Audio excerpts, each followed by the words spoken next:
Welcome sa munting YouTube channel natin guys. Please support my videos. Like, comment and subscribe lang po mga idolo. Maraming salamat po. Story Present, Myriad World Inventory Box. Kabanata 2201. Nang makitang naglalakad si Dwayne patungo sa ibang tao, biglang sinigawan ng balisang Arvin si Dwayne, "Tumigil ka. Kapag hindi ka tumigil, kakagatin ko ang dila ko at magpapakamatay." Biglang huminto si Dwayne at pinandilatan si Arvin. Puno ng babala at galit ang kanyang mga mata. Natural na hindi papayag si Dwayne na mamatay si Arvin kahit ngayon lang. Kung talagang may nangyari kay Arvin, ang kanyang misyon sa pagkakataong ito ay isang ganap na kabiguan.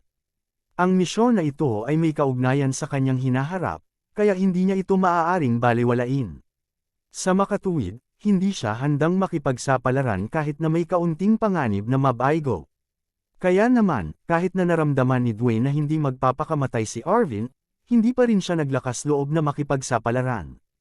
Masyadong mahalaga sa kanya si Arvin ngayon. Mas mabuting huwag kang gagawa ng kalokohan. Kung hindi, sisiguraduhin kong mas masahol pa sa kamatayan ang dadanasan mo. Babala ni Dwayne kay Arvin. Matapos marinig ang babala ni Dwayne, hindi man lang natakot si Arvin. Sa halip, tuwang-tuwa siya.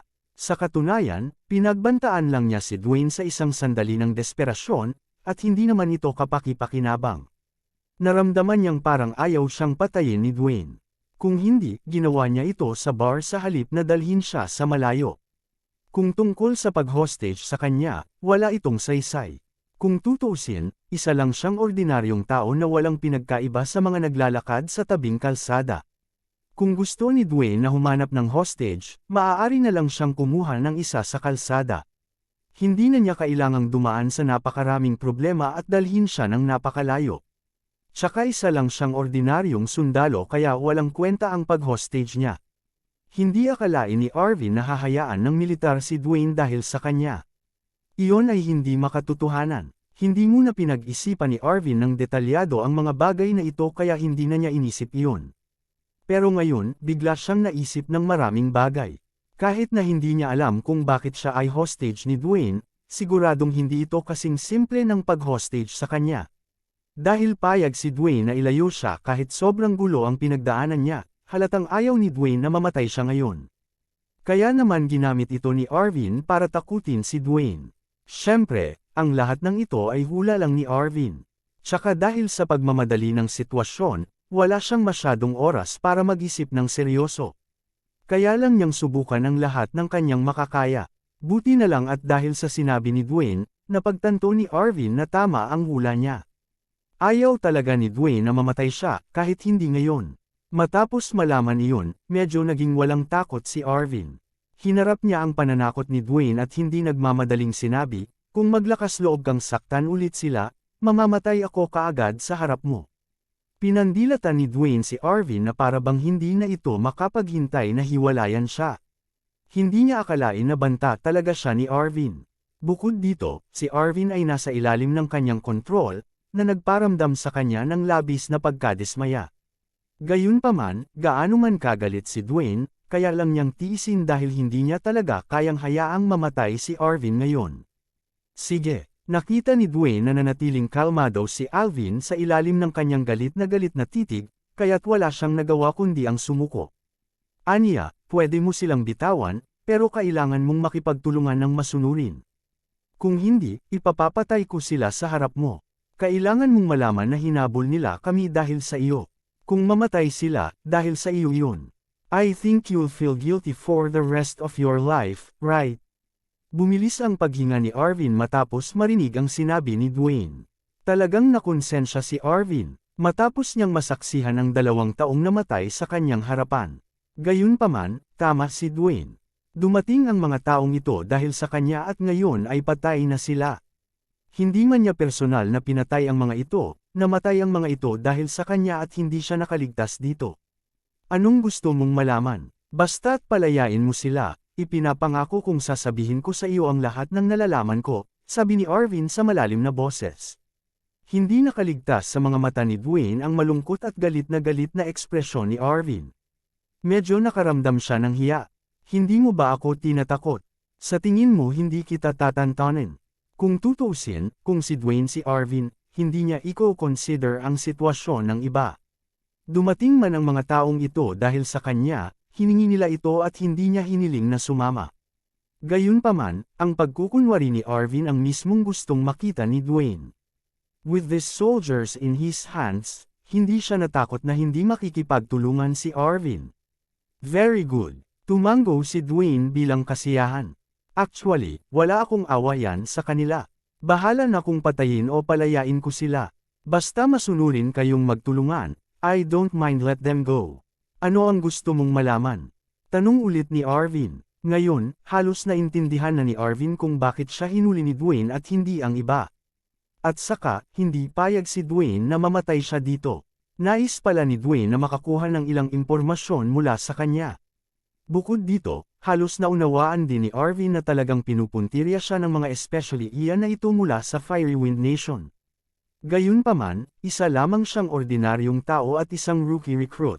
Ano kaya ang maaaring mayroon siya na katumbas ng halaga sa kanilang pagkuha ng napakalaking panganib at pagdaan sa hindi masasabing paghihirap upang pumunta dito? Space-time key. Biglang pumasok sa isip ni Arvin ang katagang ito.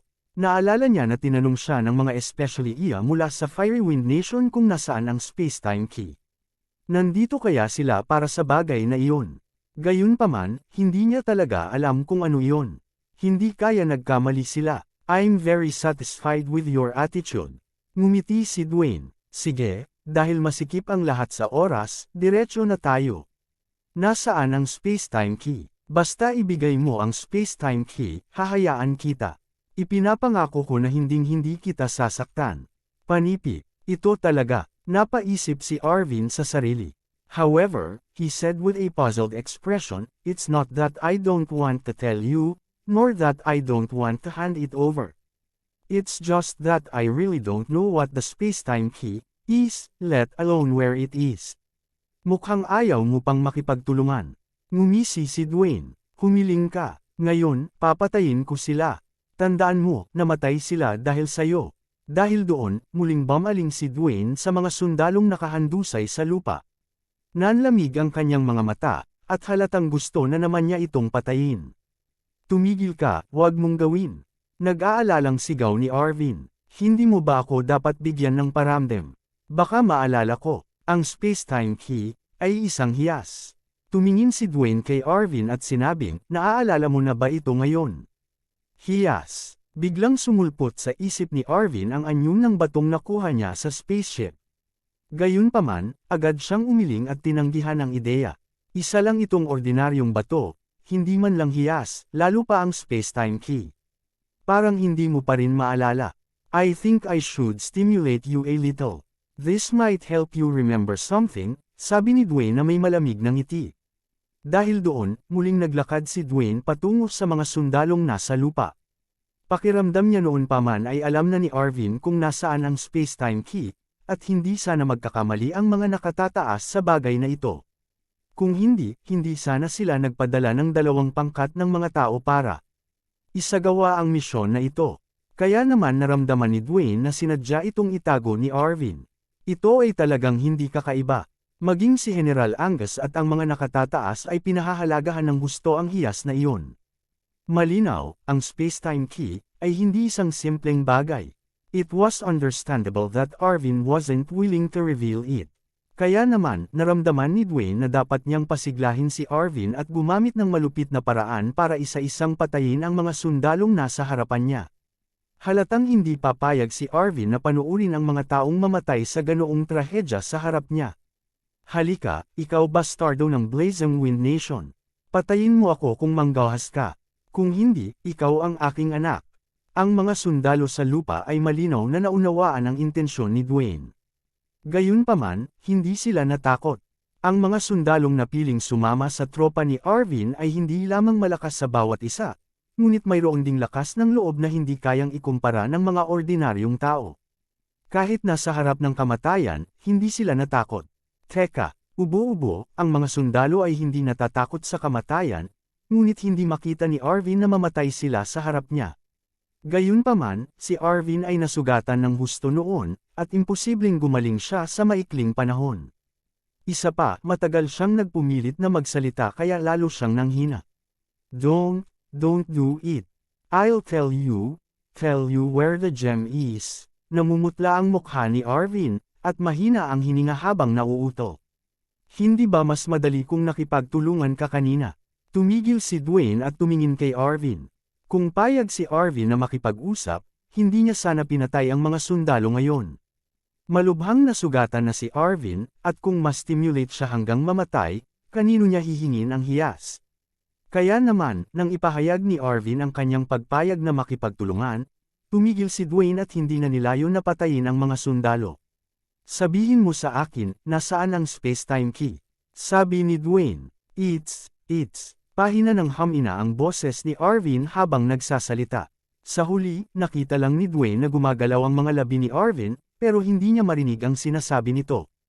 Nasaan na? Si Dwayne ay likas na naglakad patungo kay Arvin upang marinig ito ng malinaw. Kabanata 2202. Hindi naman nagduda si Dwayne sa performance ni Arvin. Mas alam niya ang tindi ng mga pinsala ni Arvin kaysa sa iba. Sa totoo lang, medyo nagulat si Dwayne sa pagpupursage ni Arvin. Kung ordinaryong tao lang, himatayan na sila kahit hindi namatay. Gayunpaman, bihira para kay Arvin ang manatiling malay hanggang ngayon. Siyempre, dahil sa mga sugat ni Arvin kaya nabalisa si Dwayne. Nag-aalala siya na anumang oras ay maaaring kumitil ng buhay ang mga sugat ni Arvin. Nasaan ka? Sabihin mo dali, nag-aalalang sabi ni Dwayne. Bahagya siyang yumuko at inilapit ang tenga kay Arvin sa pagtatangkang marinig ang nangyayari. Dito, pinagmamasdan ni Arvin ang mahinang paglapit ni Dwayne sa kanya. Nang wala pang 30 sentimetro ang layo ni Dwayne sa kanya, bigla siyang sumigaw, "Go to hell!" Si Arvin, na nasa huling hininga at maaaring mamatay anumang oras, ay biglang tumalon ng hindi inaasahan. Naglabas siya ng punyal sa bulsa at sinaksak si Dwayne. Ang kanyang liksi ay tila hindi isang taong lubos na nasugatan. Nakita ni Dwayne ang malamig na talim mula sa gilid ng kanyang mga mata at napagtanto na may mali. Sinubukan niyang iwasan ang biglaang pag-atake ni Arvin, ngunit siya ay malubhang nasugatan, kung tutuusin. Kahit na hanggang ngayon ay kumikapit siya, hindi ibig sabihin na maayos na siya. Kung tutuusin, hindi naman magaan ang mga pinsala ni Dwayne at hindi may iwasang maapektuhan ang kanyang mga kilos. Kung siya ay nasa normal na estado, natuklasan niya si Elvin nang siya ay nag-aalsa. Kung tutuusin, nasugatan din si Elvin at isang ordinaryong tao, kaya natural lang na hindi may kukumpara ang bilis niya kay Dwayne. Kung si Dwayne ay nasa kanyang normal na estado, hindi lamang niya matutuklasan ang pag-atake ni Arvin sa tamang panahon, ngunit magagawa rin niyang bawiin ang pag-atake at talunin si Arvin. Sa kasamaang palad, si Dwayne ay wala sa kanyang pinakamahusay na estado sa sandaling ito. Siya rin ay isang tao na lubhang nasugatan. Kaya naman kahit gusto niya ay wala siyang kapangyarihan sa pag-atake ni Arvin. Splat! Ang punyal na kakapulot lang ni Arvin sa lupa at itinago sa kanyang dibdib ay diretsyong tumusok sa dibdib ni Dwayne. Dahil sa matalas na punyal at sa lakas ni Arvin, madaling tumagos ang punyal sa katawan ni Dwayne nang walang sagabal. Mamatay para sa akin! Napasigaw si Dwayne at hinampas ng palad niya ang balikat ni Arvin. Isa itong hampas ng palad na puno ng galit at kawalan ng pag-asa. Napakalinaw ni Dwayne sa kalagayan ng kanyang katawan. Sa katunayan, ang mga nangungunang Weapon Kings na iyon ay napakalinaw tungkol sa mga pag-andar ng kanilang mga katawan. Sa ganitong paraan lamang nila magagamit ng gusto ang kanilang mga katawan. Kaya naman, alam ni Dwayne kung gaano kalaki ang pinsalang ginawa ni Elwyn sa kanya. Malubhang nasugatan na siya, at ngayong ginawa iyon ni Elwyn, nasa napakadelikadong sitwasyon siya. Kailangang malaman na ito ang Fengli Country, at siya ay nag-iisa. Napakahirap para sa kanya na lumipat, at ngayong nasugatan siya, kahit na natapos niya ang misyon, napakahirap para sa kanya na ligtas na bumalik sa kanyang bansa. Kaya naman sobrang sama ng loob at desperado si Dwayne ngayon. Pinalipad muli si Arvin na parang saranggola na may putol na tali. Pagkalapag sa lupa, ibinuko niya ang kanyang bibig at iniluwa ang isang malaking bibig ng dugo. Pagkatapos, siya ay umubo ng marahas at naging mas mahina kaysa dati. Bagamat nasa masamang kalagayan si Arvin, mas malala ang kalagayan ni Dwayne. Bagamat pinalipad si Arvin, nasa kanyang katawan pa rin ang punyal, na nagdadala sa kanya ng matinding sakit bawat segundo. Gayunpaman, hindi basta-basta nang ahas si Dwayne na bunutin ang punyal dahil alam niyang kapag nabunot na ang punyal ay tiyak na magdudugo ng husto ang sugat. Wala siyang paraan para gamutin ang sugat o itigil ang pagdurugo. Kapag sobra na ang dugo niya, baka mamatay pa siya on the spot. Gayunpaman, kung hindi niya binunot ang punyal, hindi ito nangangahulugan na siya ay magiging maayos. Kung tutuusin, ang punyal ay dumaan sa kanyang dibdib at kikitil pa rin ang kanyang buhay pagkatapos ng mahabang panahon. Dahil doon, nasa dilema si Dwayne. Hindi niya mailabas ang punyal, ngunit hindi rin niya ito mabunot. Ito ay nagparamdam sa kanya ng labis na pagkabalisa. Hehe, hindi ko akalain na mamamatay talaga ako dito ngayon sa kamay ng isang rookie recruit na katulad mo. Hindi ko talaga inaasahan ito. Napatingin si Dwayne kay Arvin na nakahiga sa harapan niya sabay ngiti ng mapait. Si Dwayne ay isang ambisyosong tao. Kasabay nito, mayroon siyang pambihirang lakas. Kaya naman, nagkaroon siya ng magandang plano at pananaw para sa kanyang kinabukasan. Gayunpaman, hindi niya inaasahan na dito siya mamamatay sa una niyang mahalagang misyon. Hindi niya akalain na dito siya mamamatay sa una niyang misyon. Hindi niya akalain na mamamatay siya bago siya magtagumpay sa kanyang misyon. Habang iniisip ito ni Dwayne, mas lalo siyang nagalit. Hindi na siya makapaghintay na putulin si Arvin, ngunit kahit iyon ay hindi mapapawi ang puot sa kanyang puso. Hindi niya akalain na si Arvin na isa ng kapirasong karne sa chopping board ay talagang magbibigay sa kanya ng ganito sa huling sandali. Sa pagkakataong ito, ang kanyang pag-asa na mabuhay ay ganap na. Nawala, dahil nakatakdang mamatay ako, makakalimutan din ninyong lahat ang buhay. Napuno ng kabaliwan ang mga mata ni Dwayne. Alam niya na napakaliit ng pagkakataon na makaalis siya ng buhay sa Fengli Country. Sa sandaling ito, ang kanyang puso ay napuno ng kawalan ng pag-asa at kabaliwan. Dahil mamamatay na siya, dapat niyang kaladkarin ang ilang tao pababa kasama niya. Sa pag-iisip nito, pilit na bumangon si Dwayne at hinugot ang punyal sa dibdib. Sure enough, pagkabunot ng punyal ay agad na bumulwak si Dwayne ng maraming dugo mula sa sugat sa kanyang dibdib. Nanginginig ang buong katawan niya na para bang hindi siya makatayo ng maayos. Gayunpaman, hindi iyon pinansin ni Dwayne. Pagkatapos niyang bunutin ang punyal, sumuray-suray siya patungo sa mga taong nakahandusay sa lupa. Lahat sila, pati si Elvan, ay nakahandusay sa lupa. Gusto nilang bumangon, ngunit hindi nila magawa. Pumunta ka sa impyerno, mga basura mula sa Fengli Country.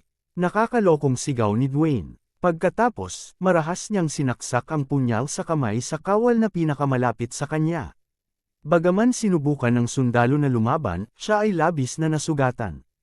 Karagdagan pa, si Dwayne ay nasa isang baliw na kalagayan at tila nanimbalik ang kanyang lakas bago mamatay. Sa kasong ito, paano siya lalabanan ng isang nasugatang sundalo? Paf! Ang punyal ay tumama sa dibdib ng sundalo nang walang anumang pananabik. Pagkatapos, mabilis na inilabas ni Dwayne ang punyal at muling sinaksak. Tumalsik ang napakaraming dugo mula sa dibdib ng sundalo at tumalsik sa katawan at mukha ni Dwayne, na nagmistulang demonyo. Pumikit si Dwayne dito at sunod-sunod na pinagsasaksak ang mga sundalo hanggang sa mapuno na sila ng mga butas.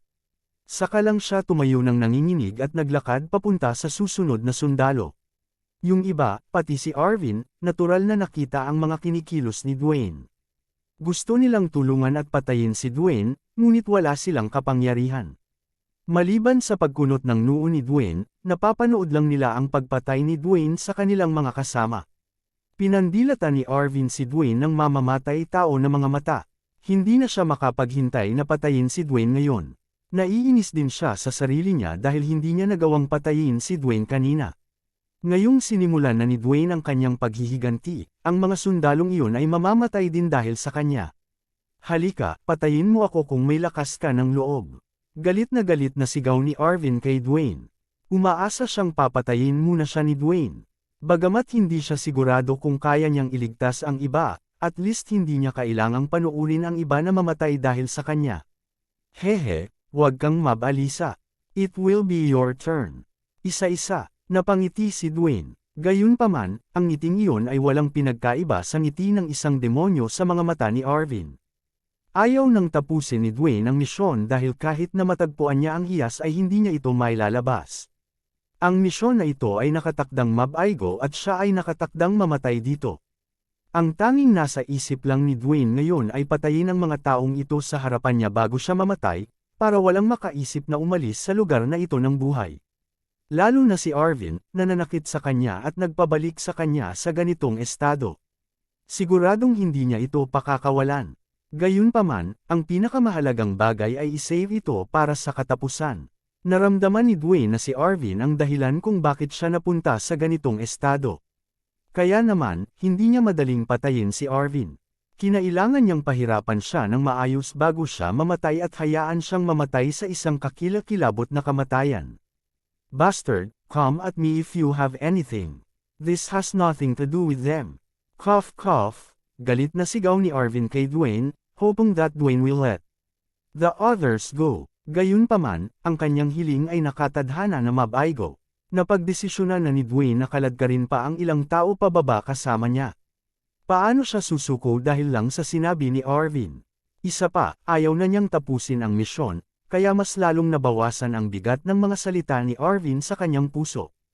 Umakto si Dwayne na parang hindi narinig ang sinabi ni Arvin. Dahan-dahan siyang naglakad papunta sa katabi at paulit-ulit na sinaksak ang mga ito ng kanyang punyal. Natigil lang siya nang may lumitaw na isa pang salon. Parang mababaliw si Arvin nang makita ang malupit na pamamaraan ni Dwayne.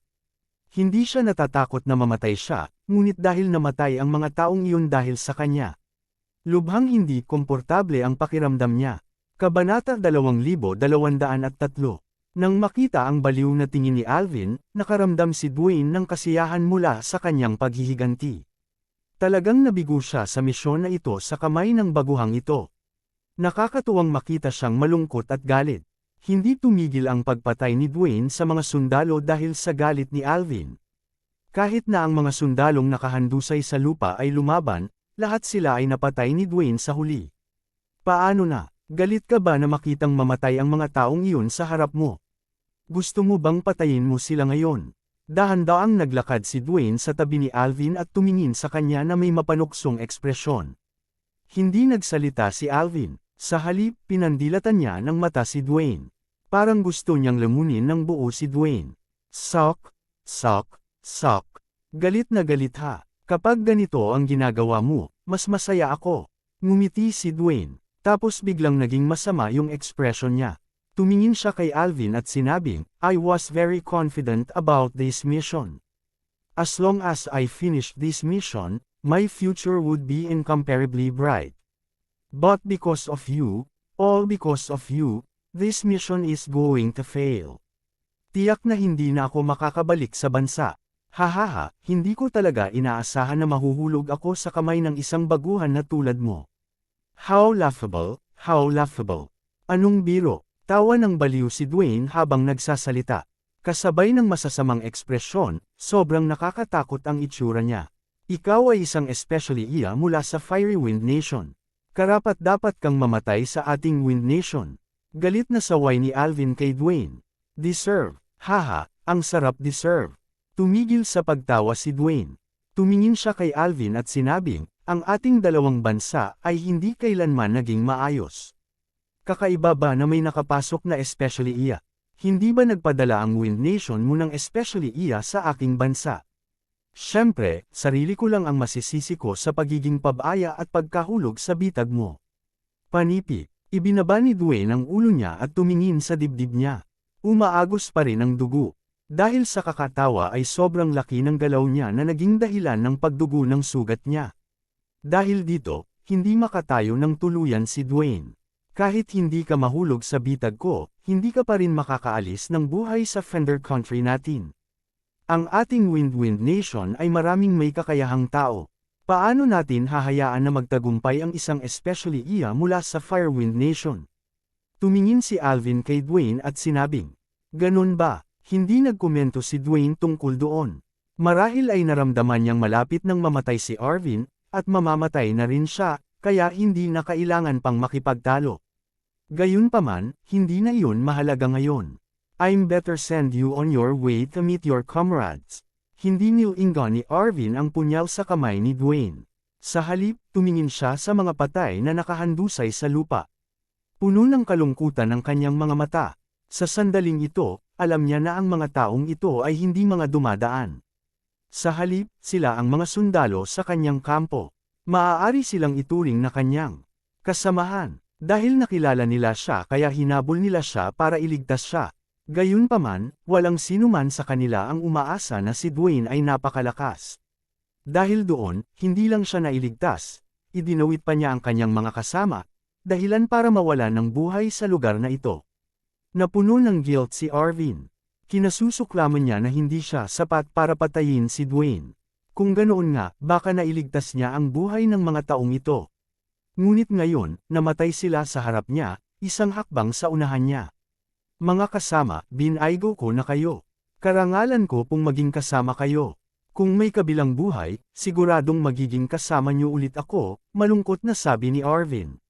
Napapikit si Arvin. Naramdaman niyang papalapit sa kanya ang punyal na nasa kamay ni Dwayne. Damang-dama pa niya ang lamig ng punyal. At ngayon, hindi man lang niya may galaw ang isang daliri. Kaya naman kahit umiindayog si Dwayne ay hindi nakaiwas si Arvin. Ang tanging magagawa niya ay ipikit ang kanyang mga mata at maghintay sa kamatayan. Bang! Matagal na naghintay si Arvin, ngunit hindi siya nasaksak ng punyal ni Dwayne. Sa halip, isang matalim na putok ng baril ang narinig niya. Hindi man niya idinilat ang kanyang mga mata, pamilyar sa kanya ang tunog ng putok ng baril pagkatapos ng mahabang pananatili sa kampo ng militar. Hindi sigurado si Arvin kung may baril si Dwayne sa kanya. Gayunpaman, alam niyang walang kakaibang nararamdaman ang kanyang katawan matapos ang putok ng baril. Sa madaling salita, hindi siya nabaril. Kung nagpaputok si Dwayne, hindi akalain ni Arvin na makakalampas siya sa ganoong kalayuan.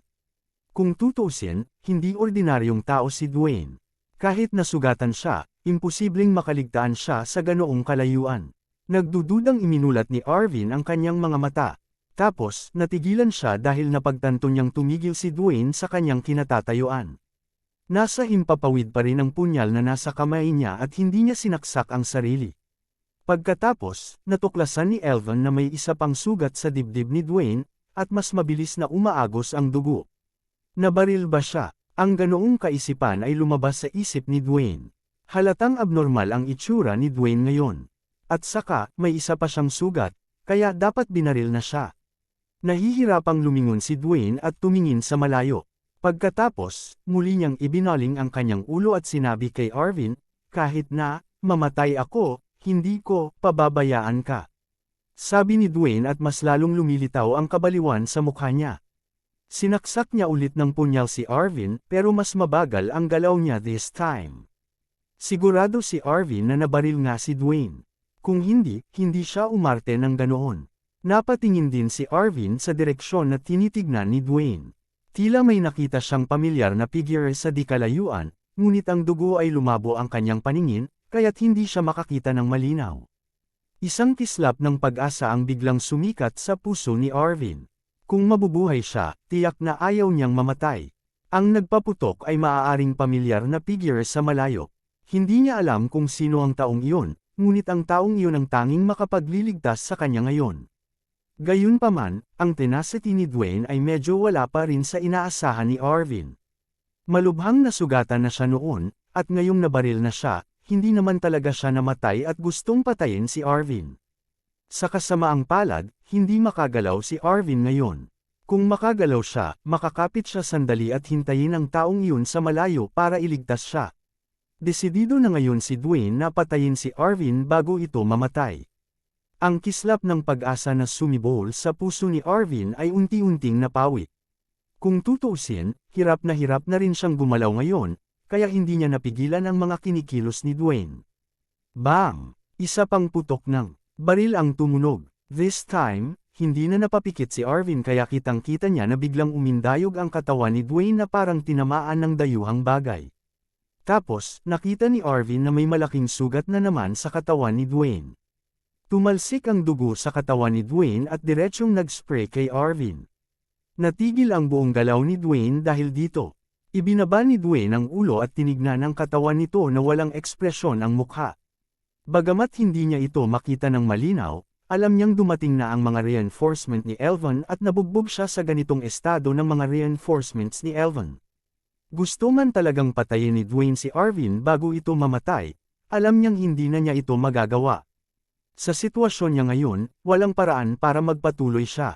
Talagang ayaw kong tanggapin ito. Napaisip si Dwayne habang hindi napigil ang bumagsak at bumagsak sa tabi ni Arvin. Hindi pa man siya tuluyang patay ay wala pa rin siyang lakas na gumalaw tulad ni Arvin.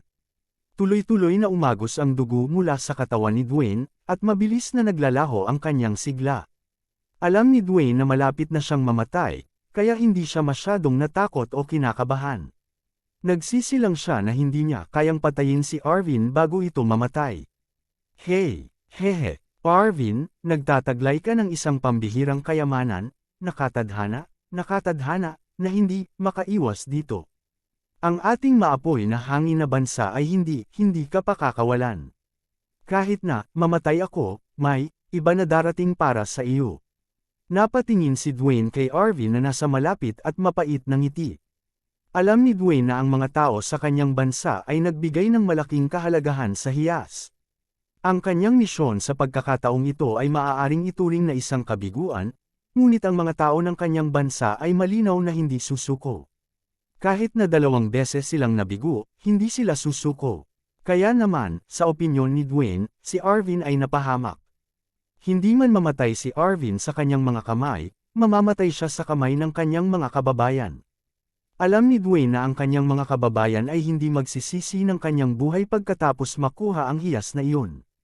Ano sa tingin mo ang space-time key na iyon? Tanong ni Arvin kay Dwayne.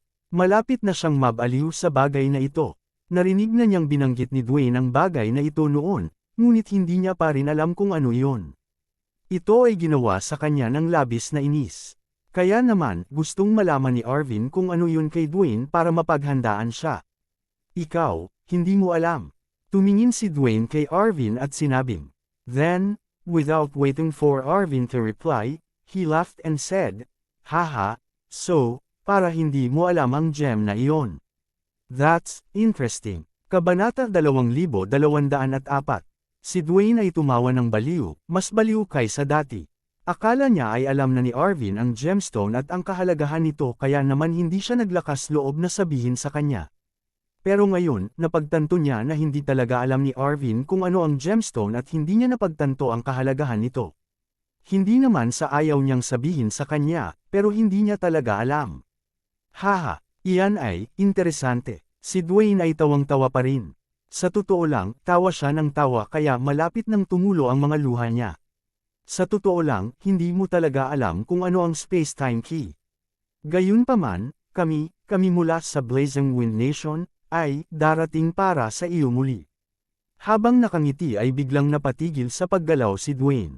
Tila nanigas ang ngiti sa kanyang mukha habang pinanatili ang ekspresyong iyon. Sabihin mo sa akin, ano ba talaga ang space-time key? Sigaw ni Arvin kay Dwayne. Pakiramdam ni Arvin ay mababaliw na siya ni Dwayne. Malinaw na alam ni Dwayne kung ano ang space-time key. Tsaka parang hindi. Nagkamali si Dwayne at hinahanap siya. Sa madaling salita, kasama niya talaga ang space-time key. Gayunpaman, ang problema ay hindi niya alam kung ano ang space-time key sa lahat. Hindi pa niya ito nakita noon. Gusto niya talagang malaman kung ano ang space-time key kay Dwayne, pero parang nabaliw si Dwayne. Tawa lang siya ng tawa, at parang walang balak sagutin siya. Bumilis ang tibok ng puso ni Arvin nang makita ang nakapirming ekspresyon ni Dwayne. Tapos, parang may naintindihan siya. Ilang beses pa niyang sinigawan si Dwayne pero hindi man lang sumagot si Dwayne. Ganun pa rin ang ekspresyon niya. Patay. Sa wakas ay naunawaan ni Arvin na ang especially iya mula sa Fiery Wind Nation ay namatay sa kanyang harapan. Dapat ay natuwa si Arvin dito, ngunit nakaramdam siya ng pagtatampo dahil gusto niyang malaman ang tungkol sa space-time key, mula sa especially iya, ngunit hindi siya nagtagumpay. Bago namatay ang especially iya, sinabi rin niya na determinado ang Firewind Nation na makuha ang space-time key. Kahit na ang nakaraang paglusot ay para sa gemstone. Ito ay pareho sa oras na ito. Isang bagay na maaaring magdulot sa mga nakatataas ng Firewind Nation na dumaan sa napakaraming problema na halatang hindi madaling sumuko. Katulad ng sinabi ng especially Iya, bago pa makuha ng mga tao ng Firewind Nation ang gemstone, hindi nila siya pakakawalan at magpapadala pa ng mga tao para patayin siya. Pakiramdam ni Arvin ay isa lamang siyang ordinaryong sundalo, ngunit ngayong alam na niya na siya ay tinutumbok ng mga nakatataas sa Firewind Nation, paano siya nakaramdam ng sarap.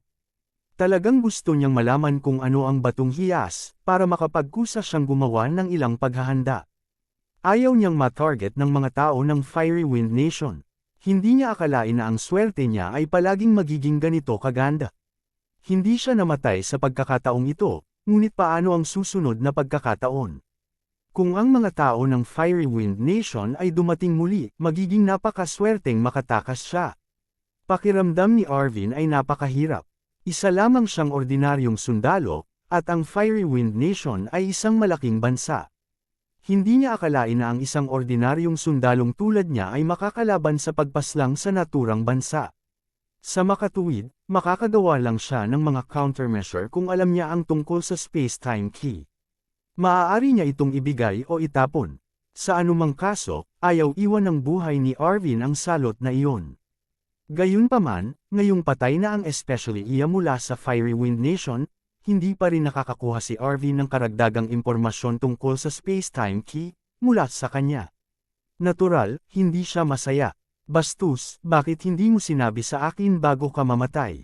Sabihin mo sa akin, sabihin mo sa akin, sigaw ni Arvin sa bangkay ni Dwayne. Gayunpaman, nakatadhana si Dwayne na hindi siya masagot. Siya ay ganap na patay.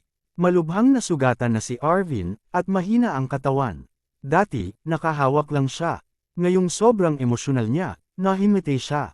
Gayunpaman, bago siya nawalan ng malay, nakita ni Arvin ang isang pamilyar na figure na tumatakbo palapit sa kanya.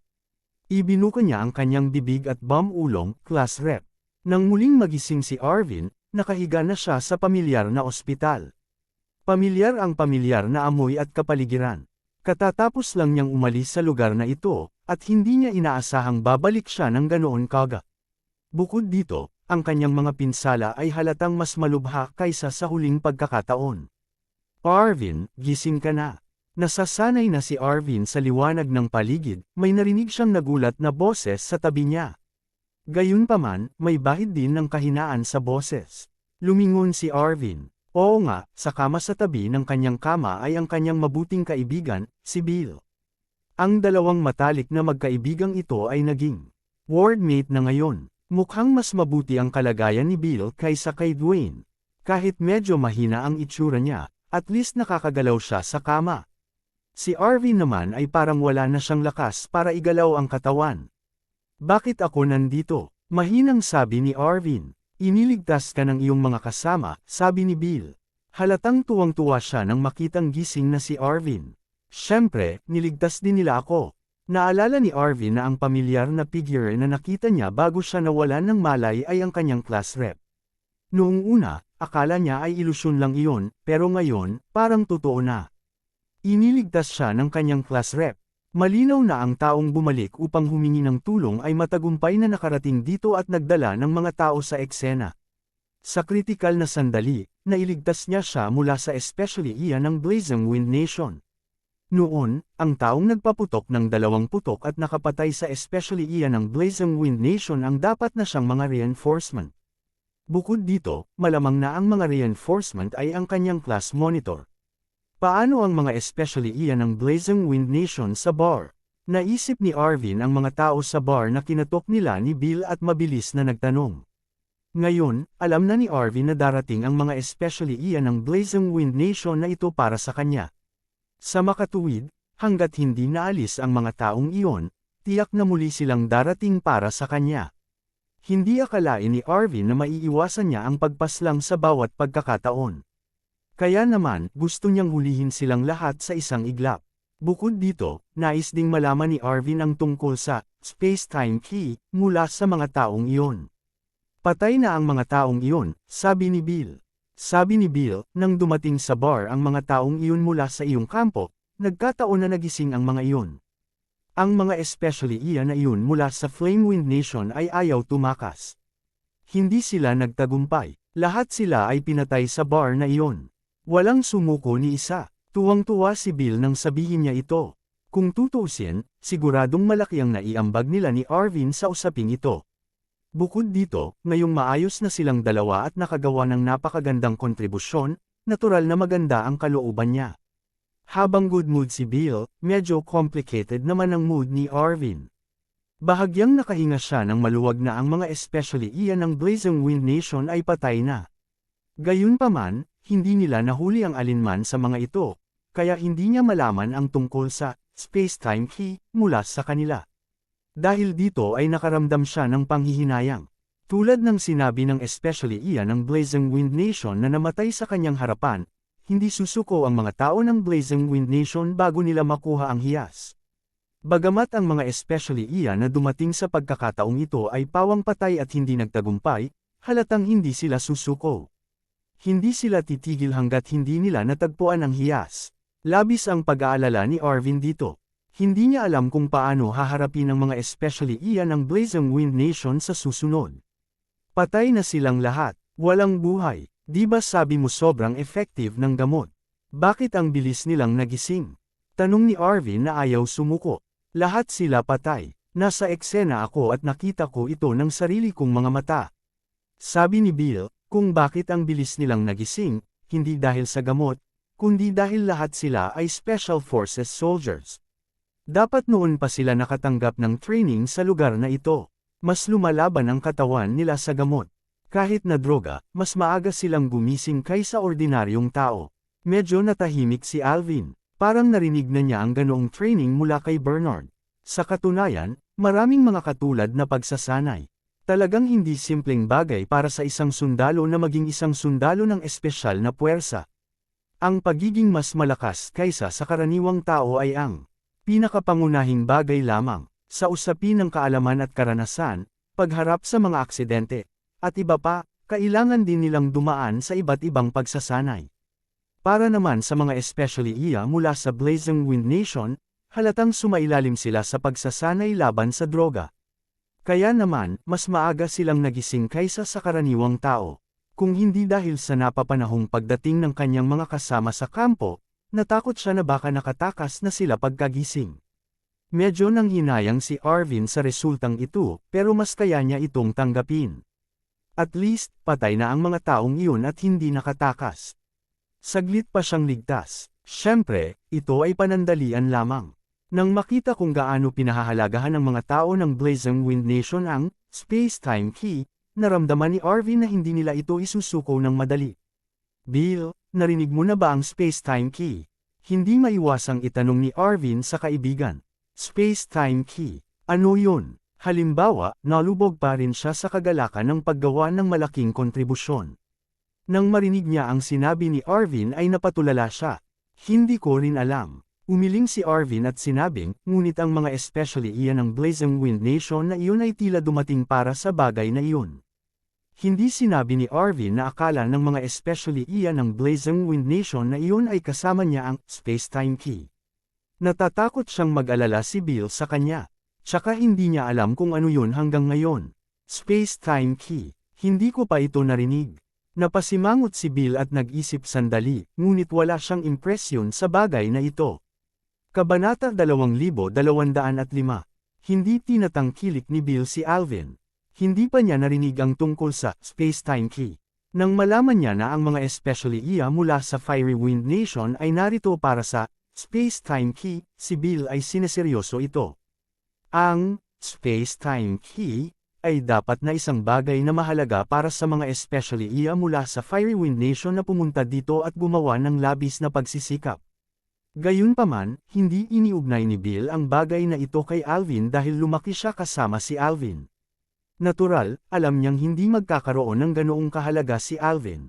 Kung bakit sila nakilala at sinalakay ng mga especially iya mula sa Fiery Wind Nation, naisip ni Bill na malamang dahil hindi nila sinasadyang nakita si Alvin nang makalusot sila sa kampo ni Alvin at nakilala siya. Bukod dito, sila ang unang umatake sa mga especially iya, kaya hindi na rin katakataka na inatake nila ang mga ito. Hindi nagulat si Alvin na hindi narinig ni Bill ang space-time key. Sa katunayan, ito ay dapat na isang bagay na hindi pangkaraniwang para sa mga especially iya mula sa Fiery Wind Nation na pinahahalagahan ito ng labis. Tiyak na hindi ito isang bagay na malalaman ng mga ordinaryong tao, kaya hindi katakataka na hindi nila alam ni Bill ang tungkol dito. Gayunpaman, muling lumitaw sa isip ni Alvin ang imahe ng batong nakuha niya sa spaceship. Bagamat palagi niyang nararamdaman na isa itong ordinaryong bato, sa hindi malamang dahilan, nilito sa kanyang isipan ang imahe ng bato kapag binanggit niya ang space-time key. Maaaring may kinalaman ang aking bato sa space-time key. Napaisip si Alvin sa sarili. Hindi yun dapat mangyari. Ang batong iyon ay mukhang napakakaraniwan. Paano ito may kinalaman sa space-time key?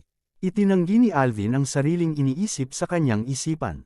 Kalimutan mo na. Titingnan ko ulit pagkatapos kong makaalis dito at pag-aralan ng mabuti ang batong iyon. Dati, dahil kailangan niyang magsanay araw-araw, hindi dinadala ni Arvin ang bato. Kung gagawin niya, ito ay magiging abala sa panahon ng pagsasanay. Kaya naman, inilagay niya ang bato sa kanyang silid. Buti na lang at sila lang ni Bernard ang nakatira sa kwarto niya. Ang ibang tao ay hindi pinayagang pumasok. Ito ay mas mahusay kaysa sa iba pang mga recruits, akomodasyon. Ito ay salamat sa espesyal na katayuan ni Bernard. Hindi normal ang pagpasok ng ibang tao sa kanyang silid. Si Bernard naman, hindi niya ginagalaw ang mga gamit niya. Kaya naman, ligtas pa rin ang mga gamit ni Alvin. Kung tutuusin, buti na lang at hindi dinala ni Alvin ang bato. Kung tutuusin, nakita na ni Dwayne at ng iba pa ang larawan ng space-time key bago sila dumating. Kung nakita nila ang tinatawag na ordinaryong bato kay Alvin, mahirap sabihin kung buhay pa si Alvin ngayon. Sige, huwag ka nang mag-isip masyado. Sinong may pakialam sa space-time key? Patay na ang mga especially iya na iyon mula sa Fiery Wind Nation, at tapos na ang usaping ito. Isipin natin ang magagandang araw natin sa hinaharap, haha. Bill did not dwell on the space-time key. In fact, he didn't care that those spies from the Fiery Wind Nation are here for them. Walang kinalaman iyon sa kanya. Ang inaalala niya ay malaki ang naging kontribusyon nila ni Alvin sa paghuli at pagpatay sa mga especially iya mula sa Fiery Wind Nation.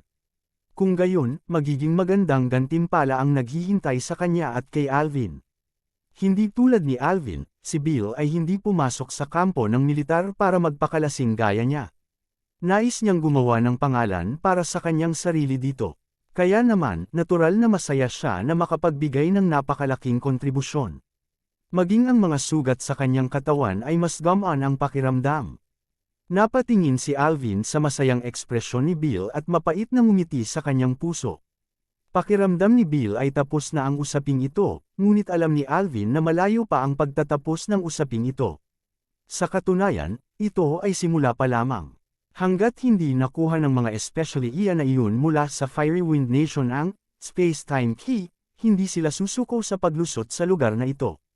Bagamat nakapatay na sila ng grupo ng mga especially iya mula sa Fiery Wind Nation, nakikinita na mas maraming mga especially iya mula sa Fiery Wind Nation ang darating dito sa malapit na hinaharap. Gayunpaman, hindi sinabi ni Alvin kay Bill ang kanyang iniisip. Ayaw niyang mapahamak ang matalik niyang kaibigan. Naiintindihan niya na may kinalaman na siya sa usaping ito. Kahit na hindi niya alam kung ano ang space-time key, ang mga especially iya na iyon mula sa Fiery Wind Nation ay nakatitiyak na kasama niya iyon. Sa makatuwid, kung mayroong higit pang mga especially iya mula sa Fiery Wind Nation, malamang napupunta sila para sa kanya. Hindi maaaring maging kasing saya ni Alvin si Bill, ngunit hindi niya sinabi kay Bill kung ano ang nasa isip niya. Dati, marami sa kanyang mga kasama ang naging sanhi ng pagkamatay niya dahil sa kanya. Ayaw niyang malagay sa panganib ang matalik niyang kaibigan dahil sa kanya. Sa pagkakataong ito, dahil sa isang pagkakataon, siya ang naging dahilan upang masugatan si Bill. Sa susunod, maaaring hindi ito kasing simple ng isang pinsala. Kaya naman, ayaw ilabas ni Alvin ang kanyang pag-aalala. Gusto niyang harapin ang bagay na ito ng mag-isa at ayaw niyang sabihin ito kahit kanino. Ayaw niyang madamay pa ang iba. Mamatay man siya dahil dito, hindi niya ito pagsisisihan. Sa sandaling ito, lumitaw ang figure ni Bernard sa pintuan ng ward. Bahagya siyang nagulat nang makitang gising na si Alvin, ngunit mabilis itong pumasok. Gising ka na ba? Pumunta si Bernard sa gilid ni Alvin at nagtanong. Oo, sabi ni Alvin, salamat, class monitor, sa pagligtas mo sa akin. Mag-ingat ka sa susunod. Kung late lang ako ng 1 minuto, hindi mo na ako makakausap ngayon, sabi ni Bernard. Obviously, hindi itinanggi ni Bernard ang katotohanang nailigtas niya si Elvan, at walang maitatanggi. Gayunpaman, dumating nga si Bernard sa tamang oras. Kung dumating lang siya maya-maya pa ay napatay na ni Dwayne si Elvan. Hindi ko inaasahan na lalabas doon ang mga especially iya mula sa Fiery Wind Nation, sabi ni Alvin. Lalong nagiging mayabang ang mga especially iya na ito mula sa Fiery Wind Nation. How dare they came so close to our camp? Sabi ni Bernard. Nakita ni Alvin na kinasusuklaman ni Bernard ang mga especially iya na iyon mula sa Firewind Country. Kung tutuusin, noong bata pa siya, wala siyang magandang relasyon sa mga especially iya na iyon. Noong panahong iyon, lubos niyang hinamak ang mga especially iya na iyon. Hindi niya akalain na ang mga especially iya na iyon ay maglalakas loob na guluhin siya ng ganito. Siya nga pala, may sinabi ba sa iyo ang mga especially iya na iyon mula sa Fiery Wind Nation? Tumingin si Bernard kay Alvin at nagtanong. Maaaring sabihin na ang mga especially iya na iyon mula sa Fiery Wind Nation ay 2 beses na dumating dito sa maikling panahon. Hanggat ang isa ay hindi isang tanga, malalaman ng isa na mayroon silang ilang uri ng layunin. Gayunpaman, hindi nila nahuli ng buhay ang mga especially iyang iyon, kaya hindi nila alam kung ano ang kanilang layunin. Gayunpaman, maraming tao ang interesado ngayon tungkol sa layunin ng mga tiktik na iyon mula sa Fiery Wind Nation. At ngayon, nagkaroon ng mas malalim na pakikipag-ugnayan sa kanila si Alvin. Baka may alam siya, kaya naman nagtanong si Bernard. Sinabi ng mga especially iya na iyon mula sa Fiery Wind Nation bago sila mamatay na pumunta sila rito para maghanap ng hiyas na tinatawag na Space-Time Key, sabi ni Alvin kay Bernard. Space-Time Key. Si Bernard na medyo absent-minded pa noong una ay natigilan ng marinig ang sinabi ni Alvin. Hindi niya inaasahan na may malalaman siya kay Alvin. Ang dahilan kung bakit ngayon lang siya nagtanong. Wala siyang masyadong pag-asa. Kung tutuusin, ang mga tiktik na iyon mula sa Fiery Wind Nation ay napakatiim. Gayunpaman, hindi inaasahan ni Bernard na ang kanyang casual na tanong ay makakakuha ng ilang impormasyon mula kay Alvin. Mabilis siyang nagpatuloy sa pagtatanong, sabihin mo sa akin ng detalyado kung ano ang sinabi ng mga tiktik na iyon mula sa Fiery Wind Nation. Sabihin sa akin ang lahat ng detalyado. Huwag palampasin ang isang salita. Ngayon, wala silang alam tungkol sa layunin ng mga especially iya na iyon mula sa Fiery Wind Nation. Sa makatuwid, natural na ayaw ni Bernard na makaligtaan ng isang salita ngayon na baka mas marami siyang nalalaman tungkol sa mga especially iyang iyon mula sa Fiery Wind Nation. Mahinahong sabi ni Alvin, pumunta sa kampo namin ang especially iya na iyon mula sa Fiery Wind Nation para hanapin ang Space-Time Key. Ayon sa kanya, ito ay isang napakahalagang hiyas. Siguro nakita niya ako sa kampo noong gabing iyon, kaya nakilala niya ako sa bar. Gusto niya akong hulihin ng buhay at tanungin ako tungkol sa Space-Time Key. Sinabi niya na ang hiyas ay nasa kampo namin, kaya't hindi niya alam kung ano iyon.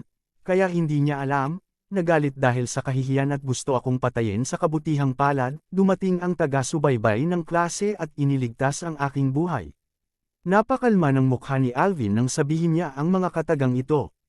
Hindi naman siya mukhang nagsisinungaling. Sa katunayan, bago dumating si Bernard ay nag-iisip na siya kung paano sasabihin kay Bernard ang bagay na ito. Obviously, tulad ng sinabi niya kay Bill noon, hindi niya sinabi ang buong katotohanan kay Bernard. Itinago niya ang ilan dahil ayaw niyang madamay si Bernard sa bagay na ito. Tiningnan ng mabuti ni Bernard si Alvin at nagtanong, yun lang ang sinabi niya. Oo. Mahinahong tumanggaw si Alvin at sinabing, iyon lang ang sinabi niya. Gusto niya akong pahirapan, ngunit nakilala ako ng mga kasama sa bar sa takdang panahon at hinabol nila ako. Hindi nila siya binigyan ng pagkakataon at hindi siya binigyan ng mahabang panahon. Gayunpaman, ang mga kasamang iyon. Speaking of this, bumungad ulit. Sa mukha ni Alvin ang malungkot na ekspresyon. Ito ay hindi isang gawa. Nalungkot talaga siya dahil sa bagay na ito. Kabanata 2206. Dahil mismo sa pagkamatay ng kanyang mga kasama ay nagpasya si Alvin na itago ang katotohanan na siya ay sangkot sa bagay na ito. Ayaw niyang idamay ang mga taong nagmamalasakit sa kanya. Kung may anumang panganib, siya mismo ang magdadala nito. Huwag mong sisihin ang sarili mo sa bagay na ito. Kung gusto mong magalit sa isang tao, kamuhian mo ang mga especially iyan na iyon mula sa Fiery Wind Nation. Kung tutuusin, sila ang pumatay sa mga sundalong iyon. Inalo ni Bernard si Alvin. Sa katunayan, si Bernard ang higit na nakakaunawa sa nararamdaman ni Alvin. Kung tutuusin, mahigit 10 taon na ang nakalilipas, naranasan niya ang katulad ni Alvin. Namatay ang kanyang mga kasama dahil sa kanya, at higit sa 10 taon na siyang nagkasala. Hanggang ngayon ay hindi pa niya tuluyang binibitawan ang bagay na ito. At dahil sa bagay na ito, nabuhay siya ng napakahirap na buhay sa lahat ng mga taon na ito. Kaya naman, ayaw ni Bernard na makita si Alvin na nabubuhay sa sakit na katulad niya. Kung gusto mo talaga silang ipaghiganti, magsanay ka pa. Matuto ng higit pang mga kasanayan at pumatay ng higit pang mga especially iya mula sa Fiery Wind Nation. Naniniwala ako na matutuwa sila kapag nalaman nila ang tungkol dito. Nagpatuloy si Bernard. Alam niya ang iniisip ni Alvin. Matapos malaman na madalas siyang bigyan ni Alvin ng dagdag na pagsasanay pagkarating sa kampo ng militar, hindi niya balak na manatili sa kampo ng militar sa natitirang bahagi ng kanyang buhay. Siya ay interesado lamang sa mga sasakyang pangkalawakan. Ang iba naman, ayaw niya sigurong pabayaan si Bernard.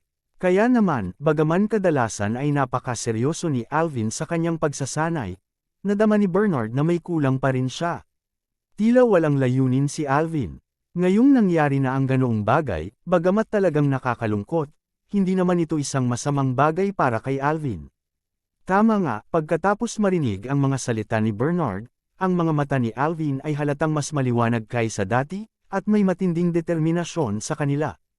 Class Monitor, kapag nakaalis ako dito, dapat sanayin mo akong mabuti.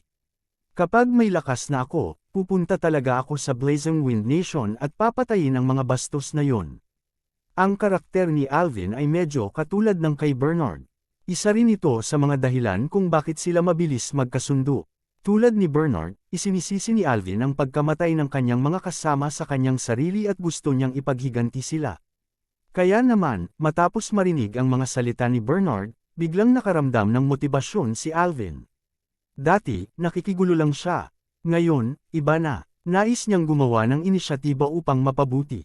Gusto niyang pumatay ng ilan pang bastard mula sa Fiery Wind Nation para ipaghiganti ang kanyang mga kasama. Tumango si Bernard, nagpapahiwatig na tutulungan niya si Alvin sa kanyang pagsasanay. Pagkatapos, sinabi niya, ngayon, ang kailangan mong gawin ay magpahinga ng mabuti.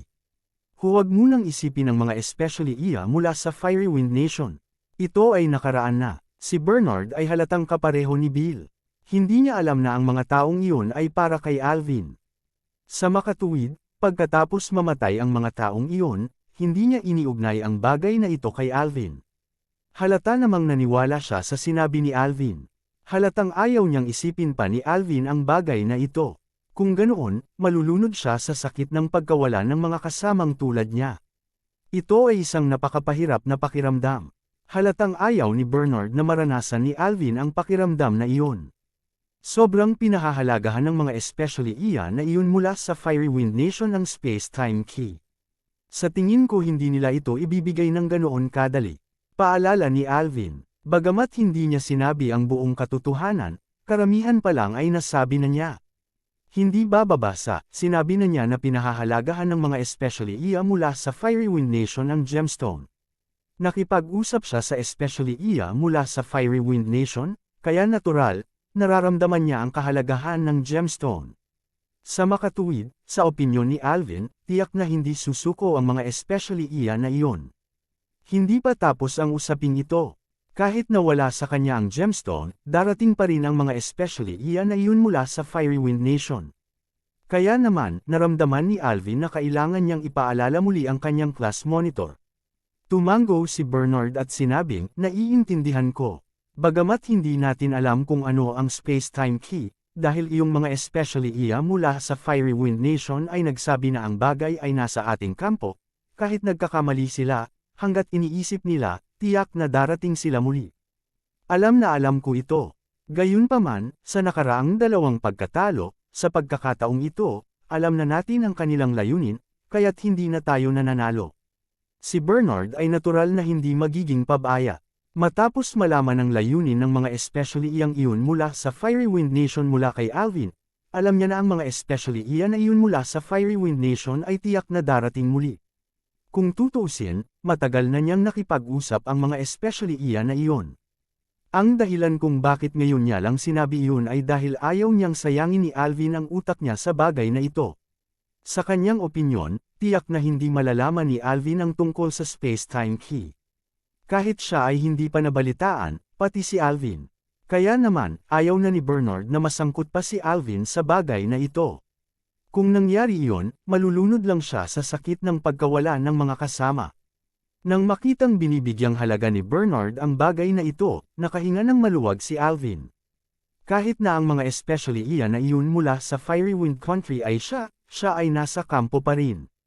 Kung ang mga especially iyan na iyon ay dumating at ang mga tao sa kampo ay hindi nagbigay ng sapat na atensyon sa kanila, malaki ang posibilidad na sila ay magdulot ng hindi kinakailangang pinsala tulad ng nakaraang insidente.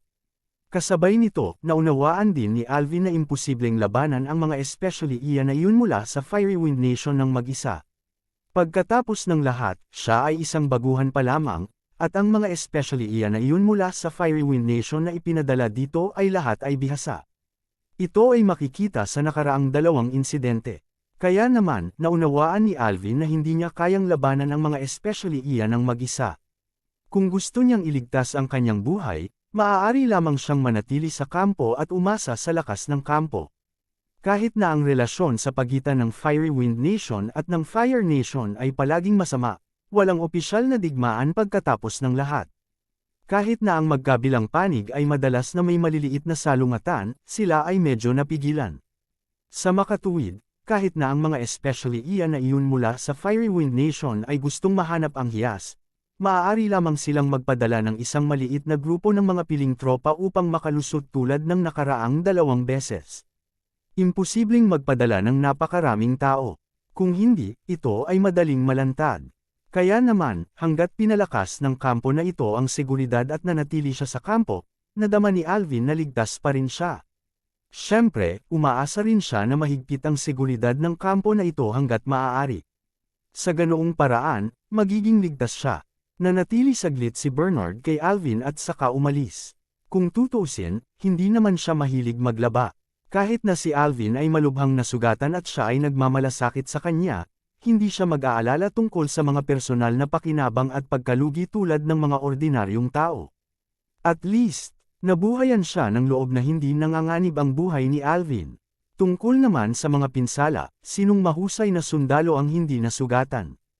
Ang iyong monitor ng klase ay nagmamalasakit sa iyo.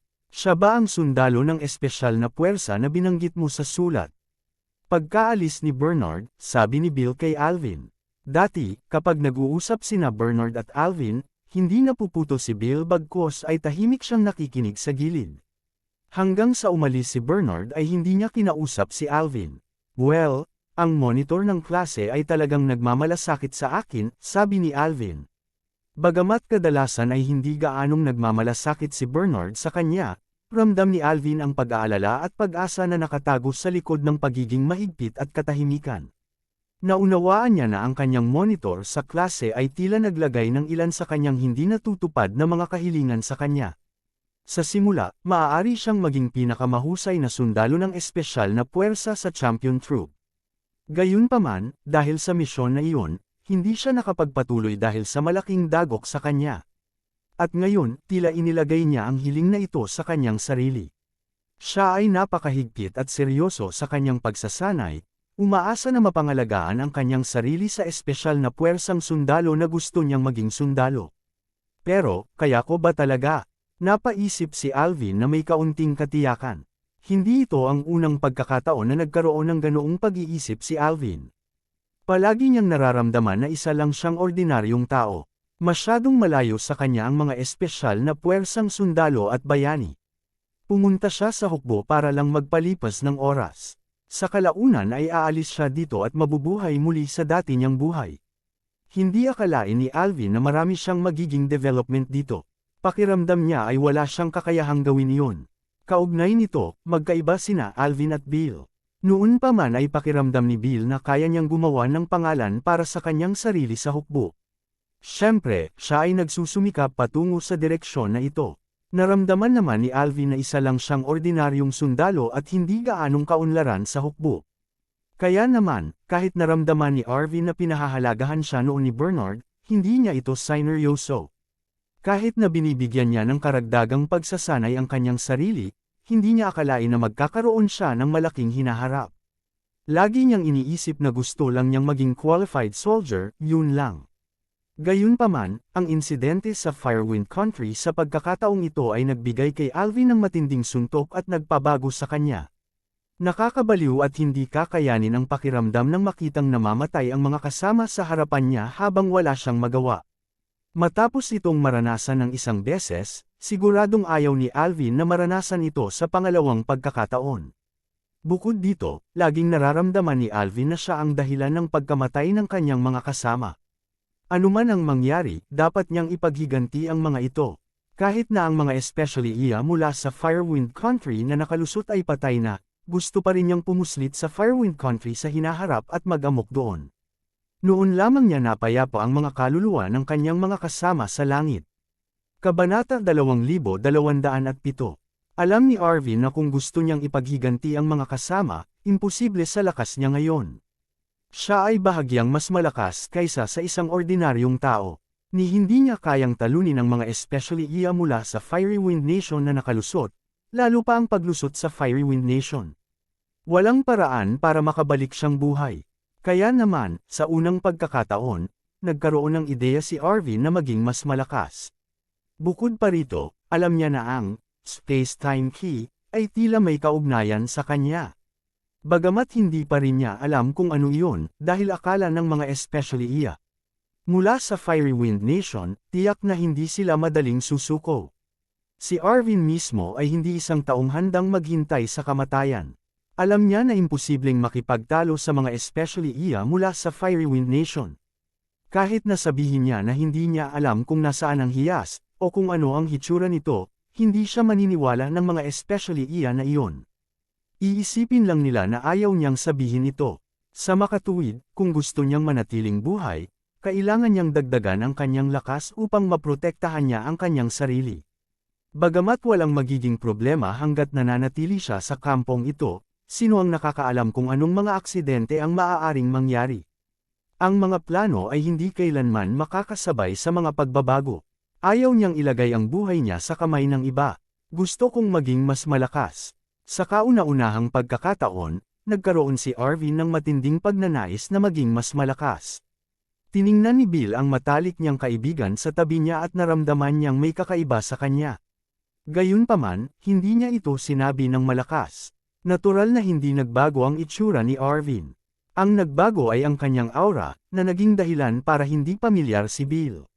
Nang sumunod na mga araw, gumaling sina Arvin at Bill sa ward. Maraming tao ang bumisita sa kanila, at dumating din ang mga gantimpala na inaasam-asam ni Bill.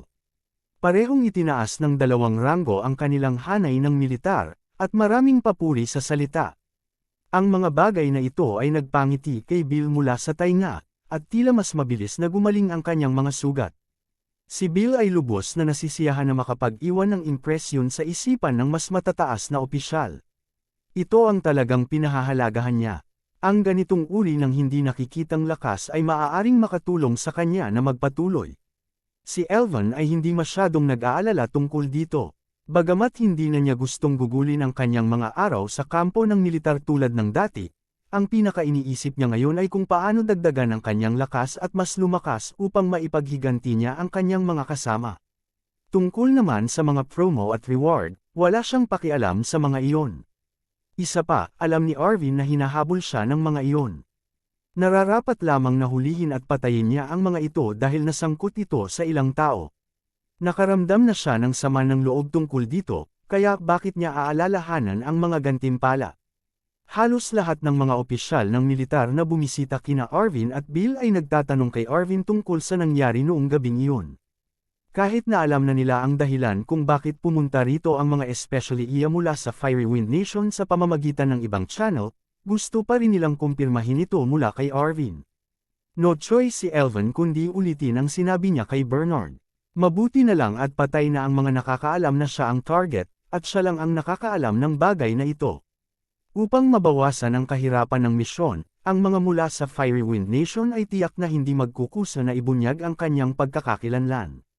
Kaya naman, hindi na kailangang mag-alala ni Elvin na malantad siya kung magsisinungaling siya. At hindi nakita ng mga taong iyon ang mga kasinungalingan ni Arvin. Sa halip, nagsimulang kumalat ang space-time key sa ilang mga lupon. Makalipas ang mga 10 araw, halos gumaling na ang mga sugat ni Bill, kaya umalis siya. Hindi naman kasi dito naka-station ang unit niya. Dati, nasugatan siya at kailangang magpagaling dito. Ngayong halos gumaling na ang kanyang mga sugat, oras na para bumalik siya sa kanyang unit. Bagamat nagdadalawang isip si Arvin na makitang umalis ang kaibigan, gamaan din ang kanyang pakiramdam at the same time. Hindi siya ligtas ngayon, at maaaring madamay si Bill kung mananatili siya sa tabi niya. Kaya naman, buti na lang umalis na siya, upang maiwasang madamay si Bill, espesyal na pinaalalahanan siya ni Arvin bago siya umalis na dapat silang dalawa ay hindi magkita sandali. Kung mayroon man, dapat silang makipag-ugnayan sa isa't isa sa pamamagitan ng mga liham. Siyempre, hindi masabi ni Arvin ng diretso. Kung iyon ang kaso, maaaring maghinala si Bill. Ang kanyang palusot ay pareho silang nakatanggap ng papuri mula sa mga nakatataas, at tiyak na tatanggap ng higit na atensyon sa panahong ito. Oras na para gumanap sila ng maayos, at hindi basta-basta humingi ng leave. Kung mangyayari iyon, ang iba ay magkakaroon ng masamang impresyon sa kanila. Si Bill ay lubos na sumang-ayon dito. Bago siya umalis, hindi niya nakalimutang paalalahanan si Arvin na mag-perform ng maayos sa panahong ito, para pareho silang maging general in the future. Hindi ganoon kasigla si Arvin sa pagiging general, at hindi rin siya nagkaroon ng malaking pag-asa. Nais lang niyang lutasin ang isyu ng space-time key sa lalong madaling panahon. Kalahating buwan pagkaalis ni Bill, tuluyang umalis si Arvin sa ward at bumalik sa kanyang tirahan. Pagbalik niya, binuksan niya ang kanyang kahon at nakita ang batong dinala niya sa kampo ng militar. Ang bato ay mukhang ordinaryo, at walang kakaiba dito. Kung itatapon ito sa kalsada, hindi man lang ito titignan ng mga dumadaan. Ito ay simpleng pag-aaksaya ng oras. Wala itong kinalaman sa salitang hiyas. Baka nagkamali ako ng hula. Ngunit, dahil sigurado ang mga taong iyon mula sa Firewind Nation na nasa akin ang hiyas, hindi sila dapat nagkamali. Tsaka wala naman akong ibang hiyas sa akin. Hinaplos ni Arvin ang bato at tinitigan ito ng matagal, ngunit wala siyang makitang kakaiba dito. Ito ay talagang nagpagalit sa kanya. Sa loob ng isang buwang ito ng pagkaka-ospital, nakahiga lang si Arvin sa kama halos lahat ng oras at wala na siyang magawa. Kaya naman, sa panahong ito, natural na nagkaroon siya ng mas maraming oras para mag-isip tungkol sa mga bagay-bagay, at ang pinaka-naiisip niya ay ang space-time key. Kung tutuusin, may kinalaman ang bagay na iyon sa buhay niya, kaya hindi niya ito maaaring baliwalain. Ayon sa kahulugan ng especially iya mula sa Firewind Nation, ang unang batch ng mga taong nakalusot sa kanilang kampo ay dapat na pinupuntirya siya. Gayunpaman, hindi sila nagtagumpay at lahat sila ay namatay sa kampo. Sa kampo naman, wala silang nahuli na buhay kaya hindi nila alam ang motibo ng mga taong iyon. Dahil sa sobrang pagpapahalaga nila sa batong pang-alahas, nagpasya silang pumasok sa pangalawang pagkakataon. Sa pagkakataong ito, nagkataon na nakita nila siya sa field at nagpasyang kidnapin siya para makapagtanong sila tungkol sa kinaroroonan ng gemstone. Plano nilang kidnapin siya ng maaga, hindi dahil nagkataon na nakita nila siya sa field at nagpasyang kidnapin siya. Kung ito ay ibang tao sa field, ang mga especially iyan na iyon mula sa Blazing Wind Nation ay hindi na sana kumilos. Kaya naman mali ang hula namin noon ng class leader na nahuli lang ako. Gayunpaman, ang mga taong iyon mula sa Blazing Wind Nation ay malinaw na hindi inaasahan na ang kampo na kinaroroonan niya ay medyo naiiba sa isang ordinaryong kampo. Ang mga sundalo dito sa pangkalahatan ay mas mataas ang kalidad at mabilis na tumugon. Bukod dito, nasa malapit din ang pinuno ng squad noong mga oras na iyon at nagpigil din siya. Ito ang dahilan kung bakit ang mga especially iya na iyon mula sa Blazing Wind Nation ay hindi matagumpay na nahuli siya. Gayunpaman, pagkatapos ng kabiguan na iyon, malinaw na hindi sumuko ang mga taong iyon. Ang liham kay Bill ay dapat mula sa mga taong iyon. Ang kanilang layunin ay natural na akitin siya palabas ng kampo. Pagkatapos ng lahat, ang kampo ay binabantayan ng husto. 2 beses na silang nabigo at naalerto ang kalaban. Napakahirap para sa kanila na mahuli siya sa kampo. Kaya naman, gumawa sila ng ganoong plano na gamitin si Bill para akitin siya. Kung paano nila nalaman ang pagkakaroon ni Bill, hindi ito kakaiba. Dahil handa silang gumawa ng hakbang sa kanya, dapat ay nag-research muna sila sa kanya bago gumawa ng hakbang. Normal lang na malaman nila ang relasyon nila ni Bill. Pagkatapos noon, nang siya at si Bill ay lumabas, hindi ito lumabas sa inaasahan ng mga especially iya mula sa Blazing Wind Nation.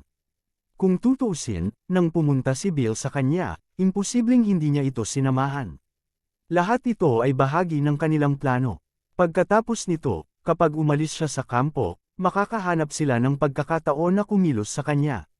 Sa kasamaang palad, ang mga especially iya na iyon mula sa Firewind Nation ay halatang hindi inaasahan na makikilala niya sila ng maaga. Isa pa, nagkusa siyang salakayin sila. Ang knockout powder ay nagpawala sa kanila ng higit sa kalahati ng kanilang lakas sa pakikipaglaban. Nakita ng natitirang especially iya mula sa Firewind Nation na nalantad ang plano, kaya nagpakita siya at inatake siya. Masasabing kung hindi dahil sa mungkahi ni Bill at pinili nilang dalawa na umalis ng diretsyo, namatay na sana sila ni Bill sa labas ng bar. Silang dalawa lang ang walang laban sa kanila. Sa huli, nakatakas siya mula sa mga kamay ng especially iya ng Firewind Nation. Malaki ang bahagi ng swerte dito. Kung hindi dahil sa mga kasamahang iyon na nagkataong naroon at nakakilala sa kanya ay nasa panganib na siya. Dahil ang mga especially iya mula sa Firewind Nation ay maaaring pumunta dito ng 2 beses upang hanapin siya, naramdaman ni Alvin na hindi mataas ang posibilidad na sila ay mali. Ang hiyas na tinatawag na space-time key ay dapat nasa kanya, ngunit hindi niya alam ang tungkol dito. Sa makatuwid, habang si Alvin ay nakahiga sa kama ng ospital, iniisip niya ang mga bagay na nakilala niya kamakailan.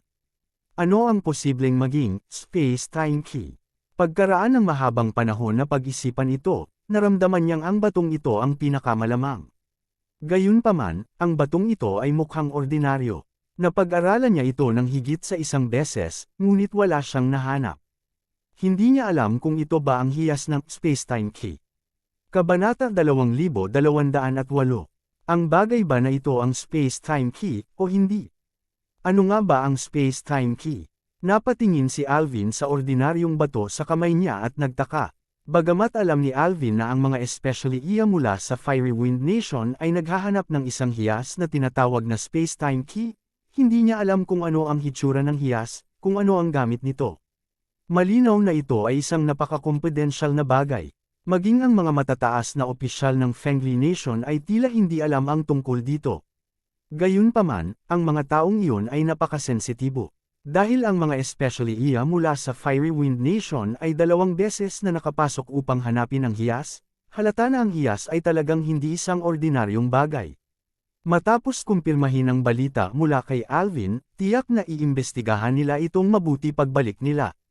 Sa pagkakakilanlan ng mga taong iyon, maaaring may malaman sila. Gayunpaman, mababa ang pagkakakilanlan ni Alvin. Kahit na may nalaman ang mga taong iyon, wala siyang paraan para malaman. Baka makakuha ng impormasyon ang monitor ng klase, naisip ni Alvin. Bagamat si Bernard ay isang maliit na squad monitor, at tanging squad monitor ng cookhouse, hindi siya simple. Noon, sikat din siyang tao sa mata ng maraming matataas na opisyal at marami siyang koneksyon. Not to mention others, ang Supreme Commander lang ng kampo nila ang subordinate ni Bernard noon. Napaka-espesyal ng kampo ni Alvin. Ang kataas-taasang commander ay isang general, ngunit kadalasan ay wala siya sa kampo. Ang isang general, lalo na ang isang general ng naturang espesyal na puwersa, ay malinaw na may kapangyarihan. Normal lang sa kanya na malaman ang isang bagay na hindi alam ng mga ordinaryong tao. Si Bernard ay mayroon ding parehong kakayahan, kaya maaaring makakuha siya ng ilang kapaki-pakinabang na impormasyon mula sa mga matataas na opisyal na iyon. Pero paano ako magsisimula? Sumakit ang ulo ni Alvin dahil dito. Hiniling ni Bernard kay Alvin na kalimutan muna ang bagay na ito. Ayaw niyang masyado siyang masangkot sa bagay na ito. Sa ibabaw, ang bagay na ito ay talagang walang kinalaman kay Alvin. Kung mukhang masyadong nag-aalala si Alvin sa bagay na ito, maaaring magdulot ito ng ilang hindi kinakailangang problema. Habang iniisip ni Alvin kung paano kakausapin ang kapitan, may narinig siyang yabag sa labas. Mabilis na itinago ni Alvin ang bato sa kanyang mga braso nang hindi namamalayan. Sure enough, makalipas ang ilang segundo, tinulak ni Bernard ang pinto at pumasok. Hindi na siya nagulat nang makita si Alvin sa kwarto dahil alam niyang babalik si Alvin ngayon. Gayunpaman, hindi niya tinanggap si Alvin. Sa kanyang opinyon, hindi na kailangan iyon. Bumalik na siya, walang pakialam na tanong ni Bernard kay Alvin. Pagkatapos, dumiretso siya sa kinalalagyan ng mga gamit niya. Oo, tumango si Alvin. Bumalik ka sa tamang oras. Nakatanggap ako ng mga utos mula sa itaas. Lahat ng tao sa kampo ay tinitingnan ang kanilang mga gamit kung may espesyal ba, sabi ni Bernard habang inilalabas ang kanyang bagahe. May espesyal na bagay. Bahagyang natigilan si Alvin. Tapos, parang may naisip siya at sinabing, "Monitor, you mean that gem?" Oo, sagot ni Bernard. Ngunit hindi namin alam kung ano ang hitsura ng hiyas na iyon.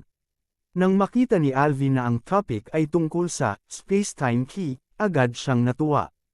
Nag-iisip pa siya kung paano i-broach ang topic, pero ngayon ay diretso na ang pinag-uusapan nila. Class rep, alam mo ba kung ano ang hitsura ng bagay na iyon? Umaasang tumingin si Alvin kay Bernard, umaasang makukuha niya ang gusto niyang sagot mula sa kanya. Hindi ko alam. Gayunpaman, hindi siya binigyan ni Bernard ng kasiya siyang sagot.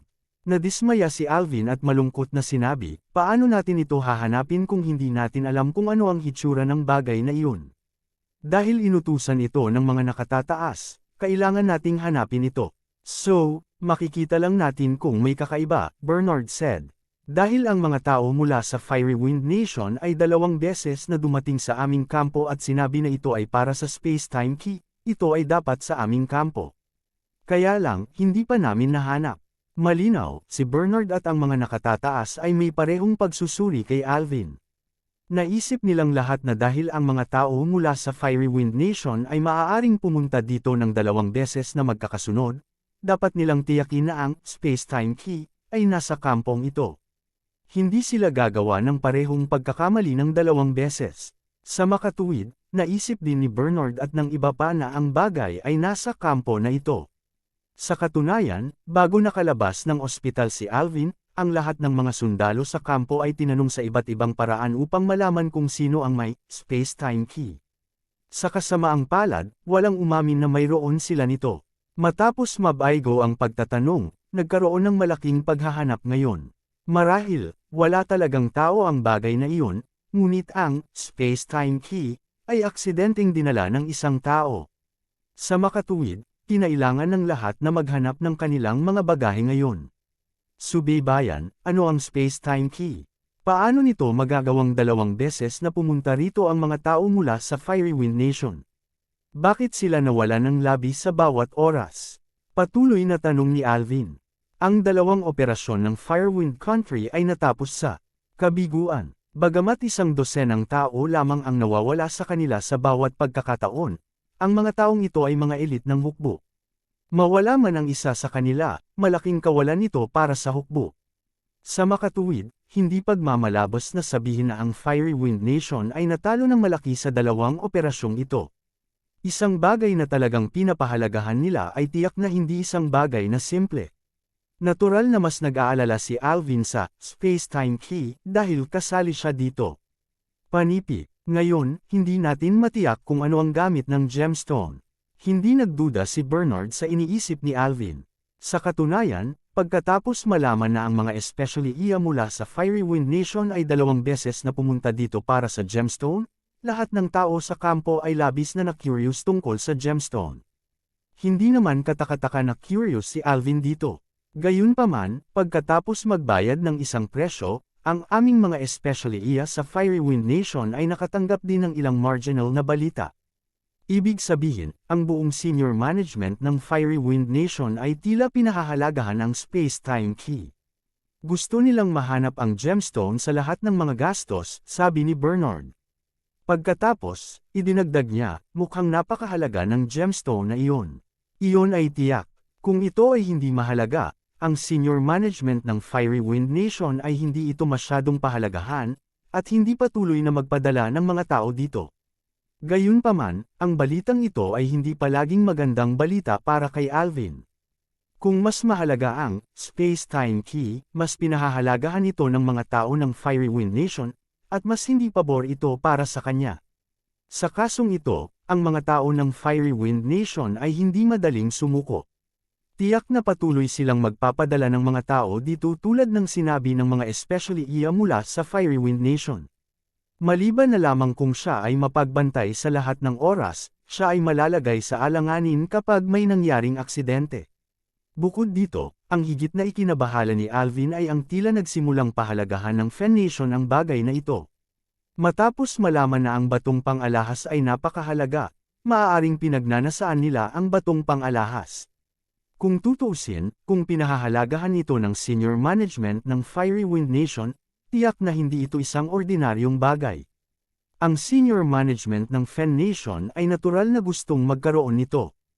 Ang interogasyon ng mga sundalo sa kampo at ang kasalukuyang paghahanap ay malinaw na nasa isip nito. Nagdadalawang isip si Alvin kung ibibigay niya ang gemstone na nasa kamay niya. Kung ang bagay na iyon ay talagang space-time key, ito ay isang mainit na patatas para sa kanya. Nang hindi nalalaman ang paggamit nito, patuloy itong magdadala sa kanya ng problema. Gayunpaman, hindi nagpasya si Elvan na ibigay ito. Sa isang banda, hindi siya sigurado kung ang bagay na ito ay ang space-time key, o hindi. Kung hindi, baka isipin ng mga nakatataas na niloloko niya sila at ginagawa niya ito para sa promosyon. Sa kabilang banda, sobrang curious din si Alvin sa space-time key, at gusto niyang pag-aralan itong mabuti. Bukod dito, katutubo niyang naramdaman na ang space-time key ay talagang mahalaga. Isa rin itong pambihirang kayamanan para sa kanya. Sige, tingnan mo muna ang bagahe mo. Tingnan mo kung may espesyal, sabi ni Bernard kay Alvin. Pagkasabi noon ay hinalungkat ni Bernard ang sarili niyang bagahe. Sa katunayan, ito ay dahil si Bernard ay nagtiwala kay Alvin at naisip na wala siyang space-time key sa kanya. Kung hindi, sa oras na ito, hinahanap ng buong kampo ang kanilang mga bagahe sa ilalim ng pangangasiwa ng kani-kanilang mga opisyal. Sa ganitong paraan, walang paraan upang itago ang anuman. Gayunpaman, hindi nilayo ni Bernard na pangasiwaan si Alvin at hayaan siyang maghanap ng mag-isa. Nagpakita, ito na nagtiwala siya sa kanya. Okay, tumango si Alvin. Pagkatapos ng isang round ng paghahanap, natural na walang resulta. Nagdadalawang isip pa si Alvin kaya hindi na siya nagkusa na ilabas ang gemstone. Huwag kang lalabas sa panahong ito. Nasa ilalim na ng martial law ang buong kampo. Bawal lumabas. Magsanay ka ng mabuti sa kampo, sabi ni Bernard kay Alvin. Matapos malaman ang kahalagahan ng space-time key, nadama ni Bernard at ng mga opisyal sa kampo na ang mga tao ng Fiery Wind Nation ay hindi madaling sumuko. Darating sila maya-maya. Sa makatuwid, ang batas militar ay tiyak. Kasabay nito, nakansela ang bakasyon ng lahat. Natatakot silang maulit ang sitwasyong naranasan noon ni Alvin at ng mga sundalo. Natatakot silang makasalubong nila ang mga especially iya ng Fiery Wind Nation sa labas ng kampo. Tumango si Alvin para ipakita na naiintindihan niya. Kung tutuusin, kahit nabigyan siya ng leave ngayon, hindi siya maglalakas loob na lumabas. Alam niyang hinahanap siya ng mga tao ng Fiery Wind Nation. Kabanata 2200. Nang lumabas si Alvin sa kanyang silid at pumasok sa campsite, naramdaman niyang nagbago ang kapaligiran ng buong campsite. Bagaman humigit kumulang isang buwan na ang nakalipas mula nang makapasok ang mga especially iya mula sa Blazing Wind Nation sa campsite, halatang hindi ito nakalimutan ng mga sundalo rito. Ito ay dahil alam nilang lahat na hindi pa tapos ang usaping ito. Habang ang mga sundalo ay madilim, Sila rin ay nagkukuskos ng kanilang mga kamay sa pag-asam sa pagbabalik ng mga especially iya mula sa Blazing Wind Nation. Sa orihinal, galit na galit ang mga sundalo na paulit-ulit na nakapasok ang mga especially iya mula sa Blazing Wind Nation sa kanilang campsite. Nadama nila na hindi iginagalang ng mga especially iya ang mga sundalo sa campsite. Pagkatapos noon, ilang sundalo ang namatay sa kamay ng mga especially iya mula sa bansang nagliliyab na hangin. Nadagdagan nito ang pagkamuhi ng mga especially iya mula sa bansang nagliliyab na hangin. Hindi na sila makapaghintay na makita ang mga especially iya mula sa Blazing Wind Country na nakatayo sa kanilang harapan upang sila ay paghiwalayin. Masasabing sa panahong ito, ang buong kampo ay napuno ng malungkot na kapaligiran. Alam ng mga sundalo na hindi pa tapos ang usaping ito. Bawat isa sa kanila ay nagbabantay laban sa pagpasok ng kalaban, at kasabay nito, nagsasanay din sila ng husto upang gawing lakas ang kanilang kalungkutan. Sa pamamagitan lamang ng patuloy na pagpapalakas ng kanilang lakas makakapatay sila ng higit pang mga especially iya mula sa naglalagablab na wind country sa hinaharap. Nakatawag ng pansin si Alvin habang naglalakad sa kalsada. Sa simula, ang mga sundalo sa campsite ay karaniwang kilala ng lahat si Alvin. Sa pagkakataong ito, malalim na nasangkot si Alvin sa insidente ng mga especially iya mula sa Blazing Wind Nation. Sa huli, siya lang ang maswerteng nakatakas. Ang mga sundalo ay hindi tumingin kay Alvin na may espesyal na kahulugan. Kaya lang sa panahong ito, ang mga especially iya mula sa Blazing Wind Nation ang nakakuha ng higit na atensyon sa campsite. Dahil kamag-anak si Alvin sa bagay na ito, natural na tumingin sa kanya ang lahat. Gayunpaman, dahil sa mga titig na ito ay hindi komportable si Alvin. Bagamat walang sinabi ang mga taong iyon, naramdaman ni Alvin na sinisisi siya ng mga taong ito. Sinisi nila siya sa pagdawat sa mga sundalong iyon at naging dahilan upang mamatay sila sa kamay ng mga especially iya mula sa Blazing Wind Nation. Ang dahilan kung bakit ganito ang naramdaman ni Arvin ay dahil palagi siyang nagigilty sa bagay na ito. Ngayong nakita na niya ang iba pang mga kawal, natural na naiisip niya ang mga taong nagsakripisyo ng sarili para iligtas siya. Dagdag pa rito, ang mga titig ng mga taong ito ay nakapag-overthink kay Arvin, na maraming iniisip. Mabilis na umalis si Arvin sa linya ng paningin ng lahat at nakarating sa isang desyerto na lugar. Noon lang siya gamaan. Natatakot na siyang makita ang mga sundalo sa kampo. Kapag nakita niya ang mga ito, maiisip niya ang mga sundalong namatay noon. Dahil dito, hindi komportable si Arvin. Maghiganti, kailangan kong ipaghiganti sila, mapait na naisip ni Alvin.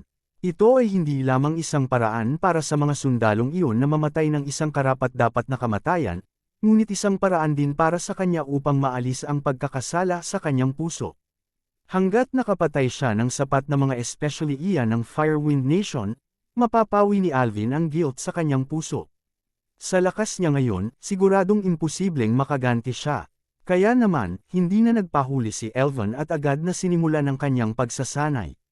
Sa pagkakataong ito, mas seryoso at masipag siya kaysa dati. Hindi man lang siya nagpatinag.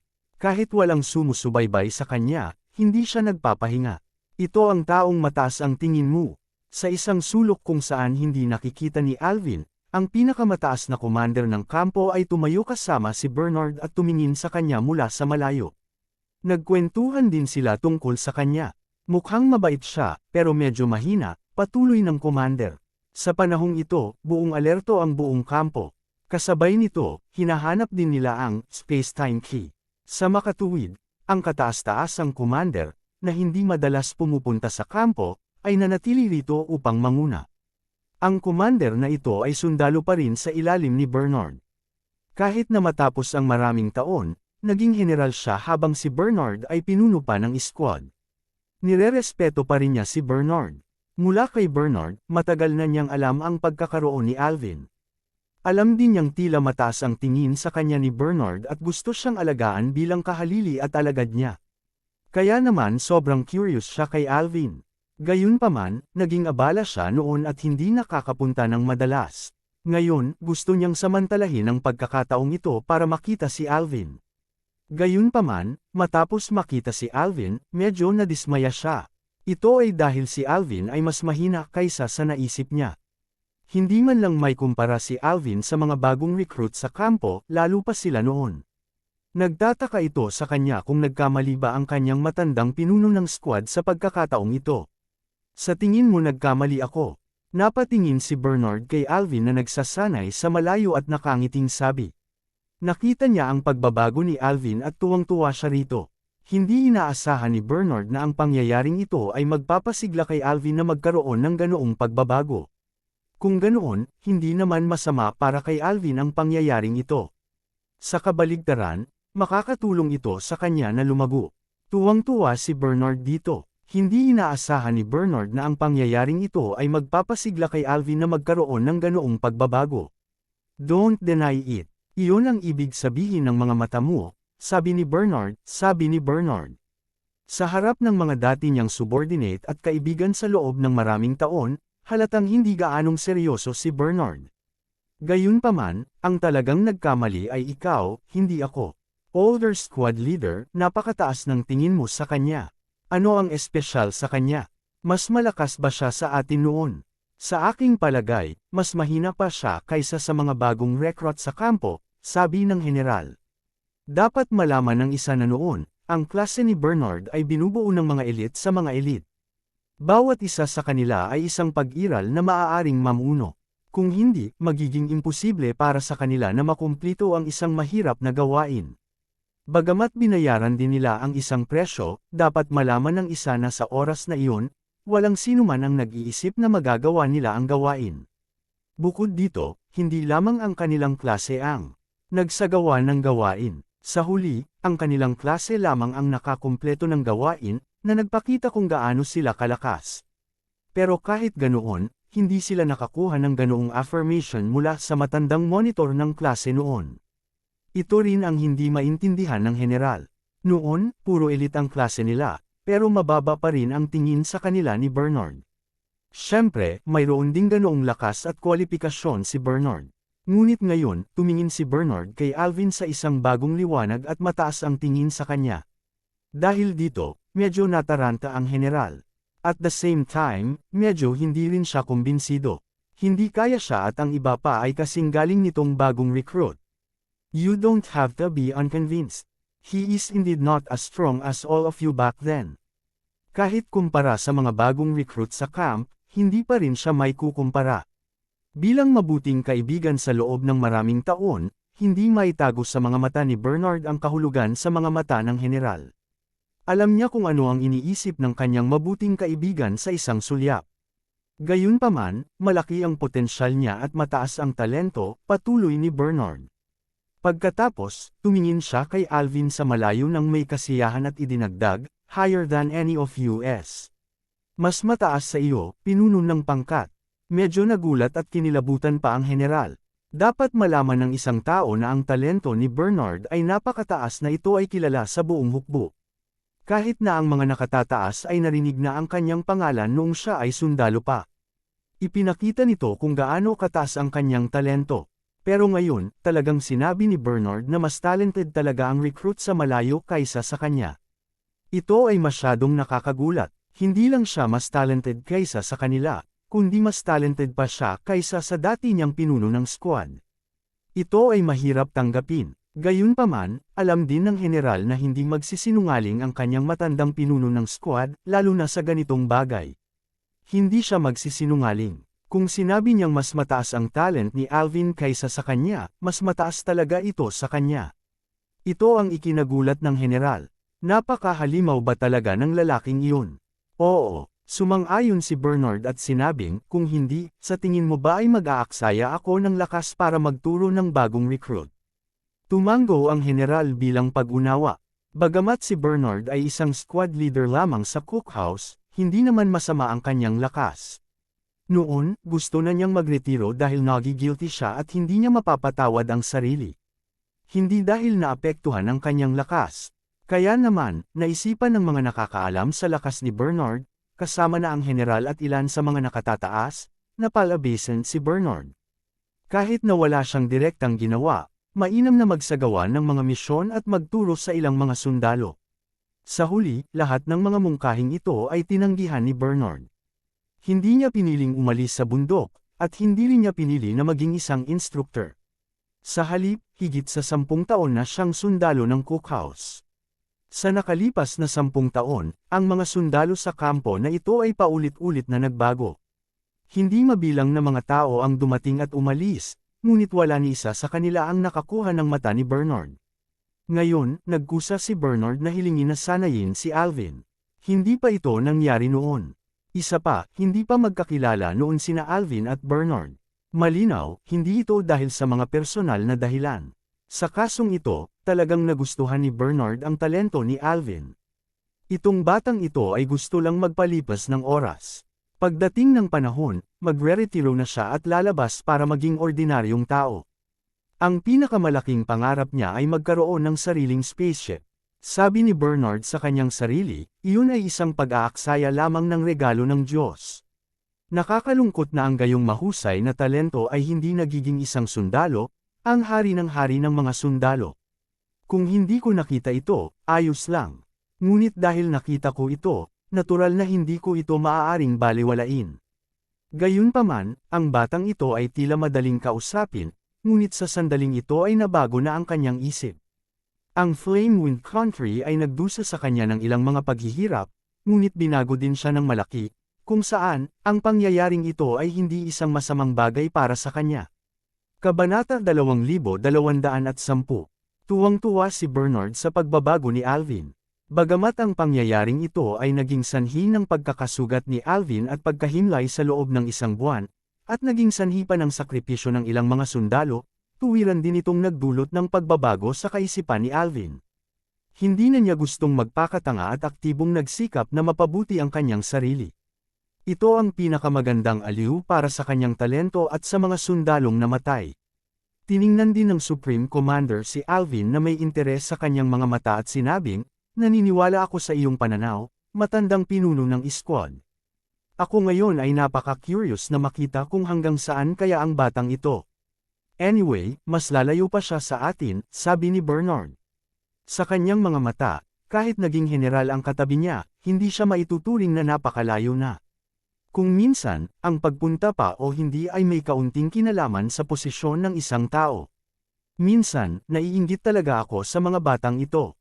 Kung mas bata pa ako at wala akong ganitong ranggo sa militar, siguro pupuntahan ko rin ang mga especially na iyon mula sa Firewind Nation. Sigh, medyo naiingit ang general, ngunit medyo nanghihinayang din. Bagamat itinuturing na siyang mataas na posisyon, ang pinaka-namiss niya ay ang panahon na nagsagawa siya ng mga misyon kasama ang kanyang mga kasama. Nasiyahan siya sa mga nakakakilig na araw. Sa kasamaang palad, ang mga araw na iyon ay hindi na babalik. Hindi na siya binata, hindi na sundalo. Ipaubaya ang mga bagay na iyon sa mga maliliit na lalaki, sabi ni Bernard. Paanong hindi niya mapapalampas ang mga araw ng nakaraan? Gayunpaman, dapat nilang kilalanin ang katotohanan. Nga pala, ano ang sinabi ng mga nakatataas tungkol sa Firewind Country? Tanong ni Bernard sa general sa tabi niya. Ano pa ang masasabi nila?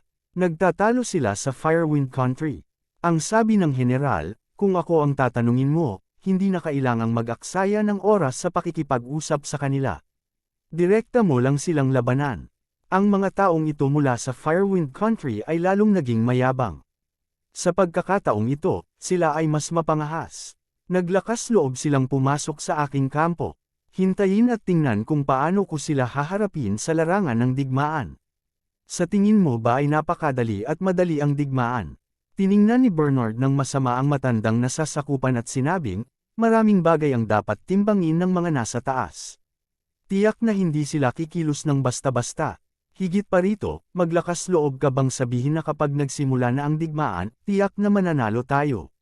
Natatakot ako na wala kang gaanong tiwala. Panipi, kahit na, hindi natin hahayaang maging mayabang ang mga iyon. Sabi ng general na iyon. Malinaw, naramdaman din niya na kung nagsimula sila ng digmaan ngayon, hindi ito magiging magandang bagay para sa kanilang Fengji Country. Sa kanyang posisyon, natural na alam niya ang ilang bagay. Bagamat ang kasalukuyang Fengji Country ay mas malakas kaysa sa 10 taon na ang nakalipas, mahirap pa rin sabihin kung talagang mananalo sila laban sa Firewind Country. Wala pa bang resulta? Hindi pinansin ni Bernard ang mga reklamo ng general at direktang nagtanong. How could it be that easy? This time, the Blazing Wind Nation refused to admit the identity of those people. Ang sabi lang nila ay hindi nila alam kung sino ang mga taong iyon, sabi ng general na iyon. Tumango si Bernard at sinabing, as expected. Ang mga especially iyan na tulad nito ay nagsagawa ng medyo lihim na mga misyon. Kapag nabigo ang misyon, hindi makikilala ng bansa ang kanilang pagkakakilanlan, tulad ng hindi pa sila nagkaroon ng pagkakakilanlan. Si Bernard at ang iba ay nakagawa na ng mga katulad na bagay noon, kaya naiintindihan ito. Gayunpaman, ang mga tao mula sa Blazing Wind Nation ay tila alam na sila ay nasa mali. Sa nakalipas na buwan, sila ay naging mas tahimik. Sabi ng general na iyon, hindi tayo maaaring maging pabaya. Sabi ni Bernard, hindi pa neresolba ang usapin ng space-time key. Seeing that they value that thing so much, they probably don't give it. When the time comes, baka magpadala pa sila ng mga tao dito. If they dare to come, then that's good. Let's see how I will deal with them. Sinabi ng general na iyon, gayunpaman, ang sinabi mo ay may katuturan. Ayon sa mga balitang ibinalik ng ating mga especially iya, ang Blazing Wind Nation ay lubos na pinahahalagahan ng space-time key na iyon. Sa kasamaang palad, ang ating mga tao ay walang sapat na awtoridad, kaya hindi natin malalaman ang higit patungkol sa mga pangunahing sekreto. Hindi rin natin alam kung ano ang hitsura ng space-time key na iyon at kung ano ang gamit nito. Sobrang curious din ako sa bagay na iyon. Para sa mga tao mula sa Blazing Wind Nation na pahalagahan ito ng husto, tiyak na hindi ito isang ordinaryong bagay. Kaya lang hindi natin alam kung nasaan ang bagay na ito, sabi ni Bernard. Hinanap na ang buong kampo, pero wala kaming nakitang gemstones. Matandang pinuno ng squad, sa tingin mo ba nagkamali sila? Sabi ng general na iyon. Hanggat ang mga nakatataas sa Blazing Wind Nation ay hindi mga tanga, hindi sila magkakamali ng 2 beses sa isang hilera, sabi ni Bernard. Totoo yan. Tumango ang general na iyon. Ang mga tao mula sa Blazing Wind Nation ay direktang dumating sa kanilang kampo 2 beses. Obviously, napakalinaw ng target nila. Tiyak na sigurado sila na ang bagay ay nasa kampong ito. Gayunpaman, ang nagpasakit sa ulo ng general ay hindi niya mahanap ang batong hiyas kahit na hinanap ang buong kampo. Alam niyang hindi lang ang mga tao mula sa Blazing Wind Nation ang interesado sa gemstone na iyon. Kahit na ang mga nakatataas ng Fengli Nation ay interesado sa gemstone na iyon. Inutusan siya ng mga ito na hanapin ang batong hiyas kahit anong mangyari. At ngayon, pagkatapos hanapin ang buong kampo, hindi pa rin nila mahanap ang space-time key. Dahil dito, hindi alam ng general kung paano tumugon sa mga nakatataas na iyon. Nagtataka ako kung nasaan ang gemstone, at sino ang nagdala nito sa kampo. Sabi ng general na iyon. Masyado ring curious si Bernard dito, pero wala rin siyang sagot. Pareho silang nalilito kung ano ang gagawin sa bagay na ito. Nabagabag din si Angus sa usapin ng mga gemstones. Hindi naging madali si Angus sa nakalipas na buwan. Pagkatapos ng lahat, siya ang namamahala sa paghahanap para sa space-time key, at ang bagay na ito ay matagal nang natapos. Akala niya ay madali niyang mahahanap ang gemstone, pero ang totoo hanggang ngayon ay hindi pa rin siya nagtagumpay. Hindi lamang siya nabigo ng 2 beses, ngunit napukaw din ito ang hinala ng Fengji Nation. At the same time, marami rin siyang nawalang magagaling na lalaki. At ito ang nagpasan sa kanya ng matinding pressure kamakailan. Nababawasan ang tiwala sa kanya ng mga nakatataas na iyon. Lalo na pagkatapos ng insidenteng ito, hindi lang isang beses siyang pinagalitan. Angus ay orihinal na naisip na ang misyong ito ay magiging isang tagumpay. Pagkatapos ng lahat, ang mga taong ipinadala sa panahong ito ay ang mga elite ng mga elite. Makapangyarihan sila, at hindi dapat maging problema para sa kanila ang pagkidnap ng isang rookie recruit sa isang kampo na hindi masyadong malaki. Gayunpaman, ang oras na ito ay pareho sa huling pagkakataon. Talagang nabigo na naman sila. Hindi lang naalarma ang lahat ng tao sa kampo, ngunit ang mas lalong hindi katanggap-tanggap kay Angus ay ang mga taong pinadala niya ay talagang nag-leak ng mga nilalaman ng misyon. Masasabing talagang naramdaman ni Angus na sayang ang pagkamatay ni Dwayne at ng iba pa, ngunit hindi ito masyadong nakaapekto sa kanya. Ito ay hindi katanggap-tanggap. Ang hindi niya talaga matanggap ay talagang nilik ng mga taong iyon ang laman ng misyon bago sila mamatay.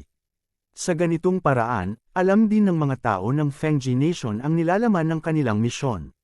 Mas magiging mahirap na isakatuparan ang misyon sa susunod. Dahil dito, labis na nagalit si Angus. Mas lalo siyang nagalit kaysa noong nabalitaan niyang nabigo ang misyon at namatay si Dwayne at ang iba pa. Buti na lang namatay ang mga taong iyon, ngunit talagang nag-iwan sila ng ganoong gulo para sa kanya. Kung hindi sila namatay at humarap sa kanya ngayon, binalatan niya sila ng buhay. Pagkaraang mamatay si Dwayne at ang iba pa, makakahanap si Angus ng ibang tao para isakatuparan ang misyon. Bagamat ang mga taong pinadala niya ay maaaring hindi naman kasing elite ni Dwayne at ng iba pa, hanggat hindi alam ng mga tao ng Fengji Nation ang nilalaman ng kanilang misyon, hindi sila magiging masyadong handa at magkakaroon siya ng posibilidad na kumpletuhin ang misyon. Ngayon, ang hirap ng misyon na ito ay biglang tumaas ng husto. Alam na ng mga tao ng Fengji Nation ang nilalaman ng kanilang misyon. Alam nilang pupunta sila sa kampo para maghanap ng napakahalagang hiyas. Sa ganitong paraan, tiyak na magiging handa sila. Halos imposible na silang makalusot muli sa kampo, maliban kung ang mga taong iyon ng Fengji Nation ay mga tanga. Malinaw, kahit na nakita ni Angus ang maraming tao ng Fengji Nation, naunawaan din niya na hindi sila tanga. Kinumpirma din ng kamakailang balita mula sa Fengji Nation ang mga alalahanin ni Angus. Ang kanilang mga especially iyan na nakatago doon ay nagpadala ng balita na ang kampo kung saan naruroon si Alvin ay halatang binantayan ng gusto kamakailan. Kasabay nito, inutusan din ng mga nakatataas ng Fengji Nation ang mga tao sa kampo na hanapin ang kinaroroonan ng hiyas. Nakaramdam ito ng kaba kay Angus. Sa kabutihang palad, ang nakapagpaginhawa sa kanya ay ang mga taong iyon ng Fengji Nation ay hindi mahanap ang hiyas. Tila hindi alam ni Alvin ang tungkol sa pagkakaroon ng hiyas, o ayaw niyang ibigay ang hiyas. Anuman ang posibilidad na iyon, bahagyang gamaan ang loob ni Angus. Sa ganitong paraan, nagkaroon pa rin ng ilang pagkakataon, kaya lang medyo manipis ang pagkakataong ito. Sa panig ng Fengji Nation, mariin din nilang kinundena ang bagay na ito at sinisi pa ang mga nakatataas sa Blazing Wind Nation. Ang mga nakatataas ng Blazing Wind Nation ay natural na hindi umamin sa bagay na ito. Ang relasyon sa pagitan ng dalawang panig ay napaka-tense. Sa kabutihang palad, ang parehong mga bansa ay hindi handa para sa isang ganap na digmaan, at ang usapin ng pagpapadala ng mga especially iya sa isa't isa ay alam ng lahat. Sa makatuwid, kahit na ang relasyon sa pagitan ng dalawang panig ay napaka-tense, hindi ito lumala hanggang sa punto ng walang pagbabalik. Siyempre, hindi naging madali si Angus, na siyang namamahala sa usaping ito. Ang mga nakatataas ay sinisi ng Fengji Nation, kaya natural na kailangan nilang ilabas ang kanilang galit, at si Angus ang punching bag. Dahil dito nahirapan si Angus noong nakaraang buwan. Panay ang tawag sa kanya ng iba't ibang big shot at pinapagalitan.